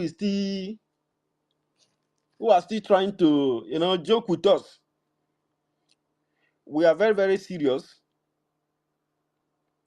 There is something that we require of you. We don't even need you to do this fight if you don't want to fight, but you must fight with something. Nothing goes for nothing. We need your resources because you are wasting them. You are wasting them. There are a lot of money in Igodomigodo. Now is the time. We've been coming out to talk about the unity of our people because we know that people are resources. So those of you who have believed that Oyibo Bomo, now Oyibo go run for you, every small thing they don't run go abroad. You are running away from your land and leaving it for Fulani, right? That is what Nigeria want. That is what the conqueror want. But I tell you, when we unite this force, unite these resources, there is only one government that is existing in this region. And that is Biafran government in homeland. With the command of the Biafran Republic government in exile, the liberator. So this government is your government. You are trying to avoid it. You are trying to shy away from it. You have even done so much as to not to talk about the Biafran Republic government in exile and its power and what he can do. So this is your government created by you. Millions of people voted in the establishment of Biafran Republic government in exile, and it is for Biafran people. We need to utilize this opportunity. You want to hold on to the one that Oyibo create for you. Since he created that thing, you've been running away from your land. Nobody knows what is pursuing us because they have economically strangulated you, impoverished you. They created the poverty and they created the terrorists. They have a mandate with the British by the time they established this contraption, this killing machine of the British you call Nigeria. This is a way of keeping not just you and I, but entire Africa aground. So there is an opportunity that God has given us, and that's the Biafran Republic government in exile like no other. You need to broadcast it, you need to preach it, you need to support it, you need to bring in your fund. My Godomigodo people, you see what they did to our people. From Muromi go reach Esan. For about 5 months now, those people, they know they go farm. And if you that when we are saying it, they say no go fit happen. No go fit happen. Islamic terrorists carry over your farmland, trying to create poverty. Before you know now, They have already taken over government to not them be government now. Now aliens, foreigners, now they rule everybody. So they go still bring their foreign food, by placing their terrorists in your farmland, eating up all your crops. They go chop all the crops when they for inside farm, or put the cassava cut and give them to cattle to feed on. And you and your family will go hungry. They will bring their Igbo food that they brought in dollars. Dollar big pass on our money. Unfortunately, on our land, now all the resources they, whether they collect the resources, but on our money small pass. People when they collect the resources, go put them for finished goods, where they make things. Their money come big pass. I don't know why it's like that, but now something when you go need to think about, because when they run away from your land, you don't know what you are running for. That is how you are at war. That's why you are running. There are get different kind of war. They get economic warfare. They get different kind of warfare when you go fit to engage people, to conquer them. And these people, when they use Takia, when be Fulani, Islamics, this Arab tribe, when they are our land, when they want to conquer us, they have done so very well to subdue us. They don't infiltrate the government. They are in charge. They will kill everybody one by one. They want to kill everybody. If you like, try to paint it, try to speak it, try to be politically correct. That is your own tone. If you expect that people, they call hunter, you say that they come from Port Harcourt. Did they show you any identity card? Did you see the identity card? You see did you see any address inside their national identity card that prove that these people are citizens? And then when you have such aliens in your place that is not registered with weapons, what do you think that they are doing? You think they came to joke with you? They had killed people before they were caught, and somebody is telling you in the north that they killed their people, and because of that, they have to begin to eliminate Christians in their place. Have they not been killing Christians? If they kill now, is it going to be different? This is a war that is naturally erupting itself because some individuals have been covering it up. I get my point. So, for us, we go see the tell on that. When they kill Deborah, no Christian make them. And you have seen that Fulani boy when saying a jihadist. He talk say that they talk about the girl that was stoned to death, that they didn't kill her for nothing, that she blasphemed against Prophet Muhammad or whatever he called them. You don't know them, you don't know the man, whatever he has done in his life, he lived his life, and you cannot be allowed to live your own because one individual who live his own life, make his own religion, create them, talk say na him be Prophet Muhammad, begin preach those things. So you have to die for it. And they stoned Deborah to death. Many people have been stoned to death, many cut into pieces. Some they go tear their head. The videos I'm seeing these days, sometimes I'll be thinking about, I don't know how I happens to come out from this side of the society. I couldn't believe that we will see all those things and Nigeria have not been on fire by now.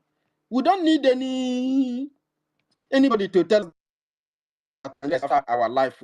Nigeria is our dead end. It wants to kill us, to finish us.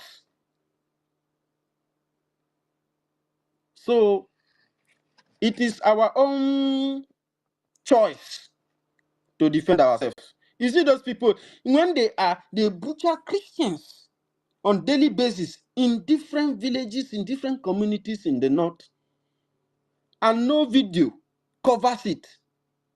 But you capture terrorists that have butchered family members. You capture them, you are videoing them, and they are telling you that you are committing public justice.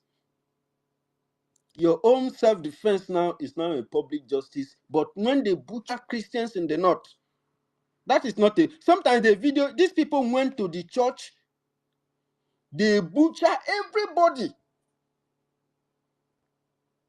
Even the army, the Boko Haram, they have recruited now into the army. Boko Haram now is now the Nigerian army. They have been inaugurated. They said they have repented and they inaugurated them into the federal army. They came to our land on the Christmas day. They burned people alive. People not feature up Christmas.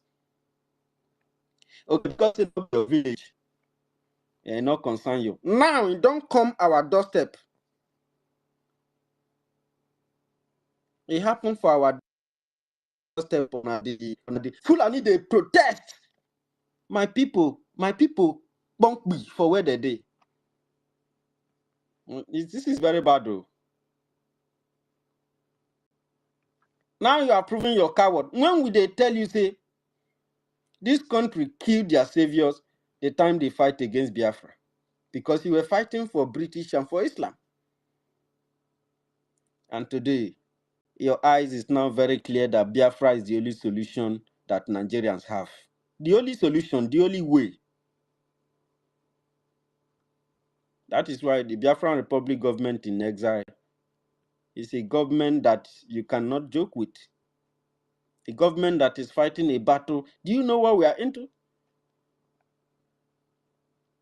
So those of you when see they carry your money, they go put for they give super chat for person where they do dating, where they do what did they do you?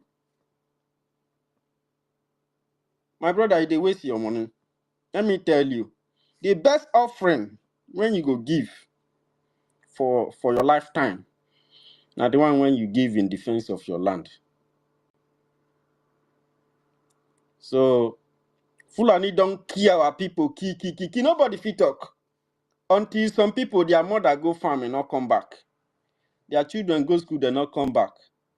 Now their eye clear, say, matter when we dey, what we are into. Now our life and death too. This is ethnic cleansing. They want to cleanse us. They want to dump their Quran in the ocean. They want to overrun us. And then they cannot say they are coming. They have regrouped and they are coming. He said that Yoruba people were being pretentious and hypocritical. That that they should go to their villages and see what is happening. Their communities have turned to their kings are now imam. They thought they were fighting against Biafra in the 60s, but now their eyes is very clear how they use themselves to conquer themselves. If you are not clever enough, Nigeria is telling you you are not Igbo, you are not this, you are not that. People from the same region, a foreigner is telling you who you are and who you are not. And you people from Edo, now they carry the message. And it's very, very clear now for everybody. So Biafra is the only solution. There is no other way. There is no other way at all. For us, there is no other way. So we go fight. Meeting go happen. But this freedom, my people shall be free. That's a fact. And we are getting there. Somebody said before, he said if you get tired, park one side, relax, take a deep breath, sleep well, refresh your mind, come back. And we continue. So my minister, thank you so very much, sir, for the opportunity. We there with you. We there with you. In short, I'll go look for one of the pictures where they still make your face look one kind, make I put on for my profile, because that's how we roll, you know. Because they are gone. When they were starting, we told them, don't mess with Biafran Republic government in exile. Allow this government to function properly. They were dancing, but look at what you have got yourself. So all of you there, you will hear word, and that's for a fact, because the government will continue to do the needful. We have so much to do. So sir, I hit my mic. Thank you.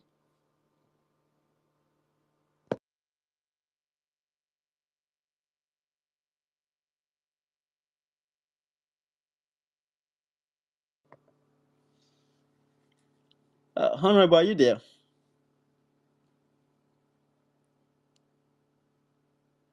Yes, I'm watching it. Thank you. There, sir. They were. All right. We go to Afam. Afam Chukwu. Good evening, everyone, and good morning, fellow Biafrans. Respect to all the ministers, most especially the host, my Minister of Information. I do not have much to say. The only thing I wish to say is that I want to remind those Biafrans, just like our minister said, that whatever we're doing, it's time to increase it more. And in a situation like this, I know what our minister, our leader, MNK, would have done when a situation like this occurs, or maybe our PM. When things like this happen, they will sit and watch little, and the next thing, they will switch into action and take advantage of what is happening now. I believe, if you're truly the student of our leaders, you will know what I'm talking about. The way the situation is now, we take advantage of it, and we cannot do that with both hands, with empty hands, with bare hands. We need to do what we are doing. We need to do what we have to do. Fund our armies. While they are doing what they will be doing at homeland, then things will be escalating. And this is the opportunity and the time that the Americans, our lobbies, they have exposed a lot. The frame should be going on now, so that it's the time that the world will know more about Biafrans and everything. This is the little contribution I have to say. Thank you.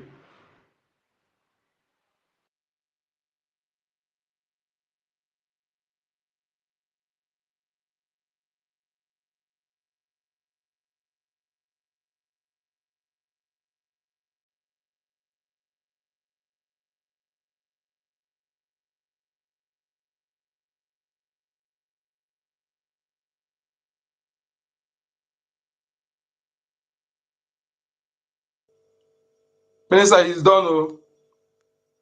Oh. Maza and Esther, you can go on and continue. And Esther, is Yes. ancestral word. Ancestral, over to you. Okay. Good morning, everybody. Good evening. Good afternoon, depending on our time zone. I thank everybody for this space that we are holding. Everybody is speaking his own mind. True, we are in a very bad danger, very bad time. The only thing I can say is I don't know how we can make this thing to reach the people's ear and mind so that they will know that the only thing that can save us is Biafra and sponsoring Biafra, funding the BDF. But it's quite unfortunate that 5% or 10% of us who are very serious committing our money, our time on this thing is very minimal. People, they believe in Biafra. When you tell them in their marketplaces, wherever they are, they will tell you, yeah, when Biafra will come, when Biafra will come. You tell them, how do you make sure Biafra will come? Have you funded Biafra? Which unit do you belong? How do you fund Biafra? They will start looking at you. The only thing they do, but they see the Fulani killing people every day by day. Like there's what our brother that spoke is the university that said that the British and the Europeans, they are sponsoring this people. They have had a conspiracy against our people for long. You know that the people that are sponsoring these Fulani people to come and kill, this is another stage of the war. When they fought at Biafran war, the other time they did not succeed. They calm down. Now they hand power over to the Fulanis, sponsoring them with sophisticated weapons, dangerous weapons to be killing our people. They start from the farm, our farmland. They know that it's that place that all of us can run to. Our bushes everywhere, they're occupying it. Now what they do now, like our university said, they will uproot our farm produce, our seedlings. There is this series they call BMO, all these genetic hereditary seedlings. By the time they will continue destroying our farm seed and our seedlings in the farm, we cannot have our another one that we can use to return to the farm the next year, whereby we cannot go to the farm. Then they will, from all those Ministry of Agriculture, non-organization, all those things, I say they'll be giving us seedlings. By the time we can plant that one, we will have cassava that will, under 3 weeks, cassava don't mature. Corn, 2 weeks, the corn don't mature. We don't know that all those things will be killing our gene, killing our, causing cancer, reducing the number of our lifespan on earth, because it has been long. These people have conspiracy to reduce our population, to kill us. Even what is this, that man that did it? Was it Elon? Oh, no, it's not Elon Musk. This man that has faith, or the richest man. I've forgotten who that is. Bill Gates. Yes, Bill Gates. Yes, Bill Gates. Bill Gates has one time that that time we doing NSAS. They say we should bringing down this thing for people to be injecting them, and he brought another one and give people they will go and plant. You saw this thing. It is a calculated to wipe out our people, but our people will not sense all these things in future. You see, planning people, all these Europeans, they extend their plans, 50 years plan of war, how to eliminate us. But our people, we like our leader Nambika used to say, we only focus on buying and selling. We focus to preserve our future in next 100 years.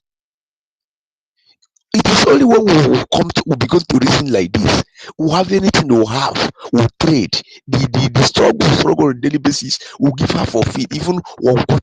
It will go a long way to liberate us. Okay, we know when our leader was broadcasting early 2014, 2015, 2016, before he was arrested the first time, that this woman, that this voice is from this man from Yoruba land, he used to pray his voice, the Aboriginal Declaration 1989.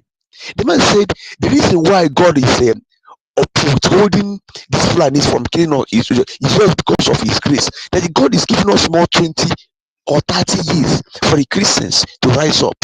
But we are docile. They will kill us, they will kill us, they will kill us. All of us, tomorrow morning, all of us will just do like there's nothing happened. We'll go to our businesses. They will continue killing. But imagine just more 9 people they boot. The Fulanis take all over Edo in our own land protesting. Has this sort of thing happened? They kill our people in the north, will come out in the northern state to come and protest. It will become worse. They will kill off all of us. But all of us are docile. Like I said, this is like a calculated attempt. They go inside the church. From all these things come from the church.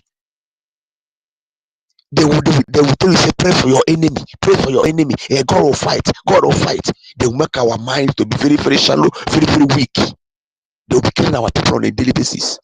If I should say, our people should stop going to church, because I know in those days where our people don't go to church, if anything happen, the whole village has Okada. They will knock their gong, they will patrol anybody, they will go to war. But this time they have used the church and make ourselves to be docile, who cannot think. They will say, if they slap you in one cheek, turn the other one into slave. Who does that? By the time they will be slapping, they will use a sickle and cut off your neck. Will you be alive to fight back? It is time our people have to rise. We have to rise up. I want to rise up. Our minister, our information minister, please, I want to ask this question, because there was this thing that our PM was talking about, this freedom app. And I don't know how it goes. Or is it only that thing? Our PM has the secret, because I believe that if we have that freedom app, anything, we can help in propagating this message, because that's how we send something on Facebook. Facebook will take your page down in other distance. You understand? You see that these people, there is a grand conspiracy against we the Biafrans. When you talk of Biafra in Facebook, Facebook will take your page down. In many pages, they will take your page down. You see that you can know it's not better all of us will come together and fight for ourselves. Yes, it's good that we are going to America robbing for, but it is time we have to fight. Sometimes I'll be sleeping if I remember all these things. I cannot even go nowhere. I'll be crying within me. In my mind, I'll be macheting. Yeah? So if we know other means, we should propagate this message so that our people will begin to think home, sponsor this freedom, so that all of us can live in our land. They hate us very, very well. They know that God gave us brain. They know that God bless our land. They know that God gave us that manpower, that human resources. That's why they, because of jealousness, they're trying to use every means to annihilate us from this planet Earth. But God will not allow it. We must succeed. It is time that all of us have to rise up and do something. Thank you very much. As it goes, I will donate to 1,000 AJ because I'm in homeland. Anytime I have it, I will pay it into my account. Thank you. Thank you. We need to round up. Please, those that are picking the mic, make it ST. EKCC, over to you. EKCC. EKCC. Am I coming up? Yes, we can hear you. Good evening, everyone. It's my first time here. Good evening, dear friends. I came with a question to our information minister, and the question is: can Biafran government grant Biafran in diaspora a stateless application? What kind of stateless application are you talking about? As to be stateless as a Biafran living in diaspora. What will that? It's my immigration. I'm facing a deportation because of in Sweden. So mentioned about our government and everything. So they requested about the stateless. They need a kind of what's it called? Citizenship certificate. Yeah. Okay, you need to communicate through the Ministry of the Foreign Affairs of the Biafran Republic Government in Exile. Go through the Biafran Gov website. There is an email there and the process to follow on the asylum processes. From there, the MFA, Ministry of Foreign Affairs, will get back to you with the contact that you'll get through. Okay, thank you very much. Yeah. I agree to reference. Thank you. So that also applies to all Biafrans. If you have issues in your asylum processes, the Ministry of Foreign Affairs are attending to Biafran issues on the Foreign Affairs unit because we understand the state that we are in. Many of you will be facing many issues. So when you go to the Biafra Gov website, you click on the contact button, contact. You click the contact, you see reach us by submitting the form below. Fill that form, put every information required, then send. You can see there for asylum support, there is another button down that says for asylum support. You click that asylum support button underneath. Go there, fill all the forms that you need. You see everything that is stipulated there in the MFA website. Follow up everything that you need. And then you will be attended to. Thank you to all Biafrans. Kelvin, over to you. Good evening, everyone. Good Yeah, evening, my information minister. God bless you so much. God bless everyone here. Like I always say, this is the only place I have hope from. When I come to this place, I believe there are my families here because we in the homeland here, we know how we feel. And everything that you've been saying here, it all lies on money. And where are we getting this money from? Those that really believe in Biafra and those that really have the heart of Biafra. It's not even easy to get money. Those they are in abroad, it's just few that really want to do this. But I believe in the words of my leader, Nandi Kanu, that even though it's one single soul that remain, Biafra will still come. That's what I just believe. And one of my brother was saying Facebook. I don't even go to Facebook again because Facebook is Nigeria platform. Facebook is meant by Nigeria platform. There are some certain things you post on Facebook, and because of that, I just delete the profile from my phone. I don't even have it. But the main thing there is that we on the homeland here is only Facebook they are using. If you tell somebody go and download Twitter, I will be asking you what is Twitter. I don't even understand this country. It tire me. It's only Facebook, and the Facebook na Nigeria get am. Nothing if you post, nothing if you do anything. It's just complicated. I don't know what to say. I'm just listening. Thank you very much. Thank you, Machinake. Dr. Mbato, over to you as we draw the curtain. Dr. Mbato, are you there? Dr. Mbato. Yes, my minister. Okay, over to you. I have to be very quick because I'm already at work. I want to know, please, when are we going to restart the application for ID card? It's very necessary because I know that application is what gives people access to asylum support. Yeah. I want to know when it's going to be possible because a lot of people are facing challenges via this asylum issue. Even here, there is one guy that is also taken by immigration, and we'll be running around to see how we can get a lawyer to assist him. He can't go home, and possibly they are forcing him home because of his visa expiration. Meanwhile, his asylum is also based on Biafra issues, and he's a full member who also contributes a lot, which I'm aware of it. So things need to be done on that. As his asylum is based on Biafra issue, did he obtain the asylum document from the Biafran government to back up his asylum process? That is what I don't know, because a lot of people were on that process before Madam Bao shit for church. So since then, everything is pending.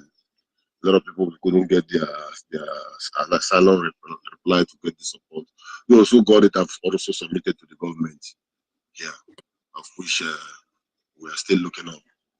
So, but it's very important and pertinent that if the application for ID, genuine one, not the one the power is doing, kick off, a lot of people are waiting to queue in, so that we can't leave everything pending because one mad woman is somewhere messing around. That thing that Obato will be set up is, the reason why he set up all those things to assist and help most of our brothers who are struggling abroad. So this is all I want to ask. And again, I'm encouraging everyone. The gods must not do for us what we must do for ourselves. Let us support. Thank you all. I use my mic while I go back to work. Thank you, Minister. Sorry, I had a call and I didn't even get what you said again. Please, if the person did apply for his asylum paper to follow up his asylum application and he did not get a response before, let the person try again, please. And like we've said, you should have your application schedule or your interview open down or your process open down while you now start your application of your asylum document from the Ministry of the Foreign Affairs of the BRGI. Because those papers or those documents are not documents that you collect, you go and keep to use it in the next 10 months. Uh-huh. In the next 10 months, it may be needed to be renewed or a new one that should come afresh. So as you start your process, and then you have a process on in your government system. So according to the time given to you, that's when you now start your process. Start your asylum applications here with the Ministry of Foreign Affairs of R0RI. So that everything will key in line with your process. So the Ministry of Foreign Affairs is up and doing, and they have kickstarted their day-to-day activities as at before. So everyone should go through the Biafran Gov website. You have the asylum support button. When you click on the asylum support button, you have everything there to follow up that will give you what you need. You can see the application forms or applicant from all kinds of countries there. You click, you follow up, and then you know what is needed of you or what your country is demanding or what you will need from the MFA. Whatever you have to do, fill the form, follow up, and then you get response. Biafra Ministry of Foreign Affairs, you have application tab there for applicant from Africa, applicant from Asia, applicant from Europe, applicant from Middle East, applicant from North America, applicant from Oceania. So please, the Ministry of Foreign Affairs or the Biafra Ministry of Foreign Affairs is open to all Biafrans. Whether you support Biafra liberation or not, you have the opportunity to be protected as a citizen of Biafra. When we get down to Biafra, we will know how to take care of you, whether you supported Biafra or not. But while you are in problem now, which is in your asylum status, the Biafran government have the obligation to stand in and protect you and defend you. But that does not cover you putting yourself into a criminal act. The government will not come and protect you, but to come and stand to start defending you when you involve in acts that are against the laws of those countries which you know. Like if you go and involve yourself now into 419, go and defraud people, or you go and start doing drug business, and they catch you in the cartel, they now come and say, Biafran government should come and start defending your drug cartel. We don't support our citizens to go and do ill things. So that should be clear so that some people will not misunderstand the rules and where the Biafran government will come in. No country will go to come and start defending their citizen where they see that that citizen has gone to violate the law of that country, which is stated already, starting from your document. Number one is you must regulate your document in any country you are. Put your resident card in order and every other document so that you will not be found wanting in that country. So when all these are not in order and you're not going in line with what they say you should do, you're already violating the law of those countries. So be law-abiding citizens of every country you find yourselves. That's why we encourage every Biafran, when you get to any country, the first thing you do, make sure you update your document. Updating your document is to keep your passport and your residence up to date. The first thing you should start fighting for is to regulate your document. Regulate your document. Regulate your document. If you have to go through asylum, do it. If you have to go through marriage, do it. If you have to go through any other ways, there are many ways to regulate your document in any country you find yourself. So don't sit on the fence and wait to be deported out of a country which you actually came to come and fend for your future. Heaven help those who help themselves, like they say. So Biafran government will help Biafrans who are helping themselves, who wants to be patriotic to themselves and to their country, and who also strive to see that they get what they need. We don't encourage criminality. That's the point. Thank you so much. Martin, good remember your hand there up. Thank you so much, Directly. sir.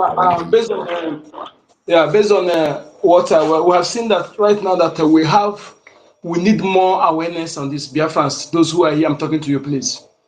We have seen that our people don't have access to us here, where you can share everything, where you can get information. Please, as we listen here, all hands must be on desk. Those of you who have what it takes to engage on YouTube to start broadcasting, please do it. Okay? And those who can, when you come here, you cut the message, the vital part of it, small, and share it to WhatsApp, to our people at home. Information is power, information is security, information is knowledge. Please, we have seen that Nigerian media is bent to suppress facts. As we listen here, cut it short and share. Let all don't feel exempted. Not when you come here only here alone. No. We are not helping at all. And again, we have seen that what we're saying. We see video that is ranging about where a Fulani boy that they caught. He was saying that they kill people, they harvest their organ, they sell it for 25,000 naira. You see, that is what thing we're talking about. The senators here, they have sold your kidney, and Bigger Foundation is buying the kidney. Bigger Foundation gave them money to build hospital. They are the one buying this kidney from all these boys, some hospitals. All these things, what we are saying, okay? That the people who say those who are cutting those crops, they are not doing it alone. There's somebody sponsoring them to make sure that all the organic food is wiped out for them to bring their genetic modified food that will increase the cancer and limit our life expectancy. To make us to wipe us out. Bill Gates said he want to wipe 3 billion Africans. He said it. He's not a propaganda, and he's doing it. I don't wonder how any government, sensible government, will allow that person to come and give their children polio, medicine for polio, for immunization. To tell you that you don't have anybody, nobody is protecting, you don't have no government in Nigeria, nobody is representing you. Stop giving your tithe to church. Stop giving your tithe to church. We said it. Pay for the African government. That's where you pay your tithe. And that's my case. Thank you. Thank you. I thought we saw a Kwensu here that was going to the mic. Okay, in absence of him, I'd like to say a very big thank you to all our friends who keyed into this emergency program. Media team, God bless all of you. And dear friends in the homeland, God bless all of you. Let's keep the fire burning. We need to do more in our liberation support. Yes, we need to do more. So please, encourage others. Encourage others so that they join the financial support of this liberation. The government in exile have a bigger task to do in the recognition of Biafra. The factor in the homeland has the sole responsibility of the liberation in the homeland. So let's work together to see that we achieve this. Thank you so much. Thank you. All those that have been donating and keeping the liberation in high scale. History will speak of all of you, most especially you in the media, for not relenting, for not giving in to the pressure that was so high, and with every temptations and blackmail that came, with the pressure, you did not give in. Chukwu Okike will strengthen all of you as we move to the next phase. I salute all of you.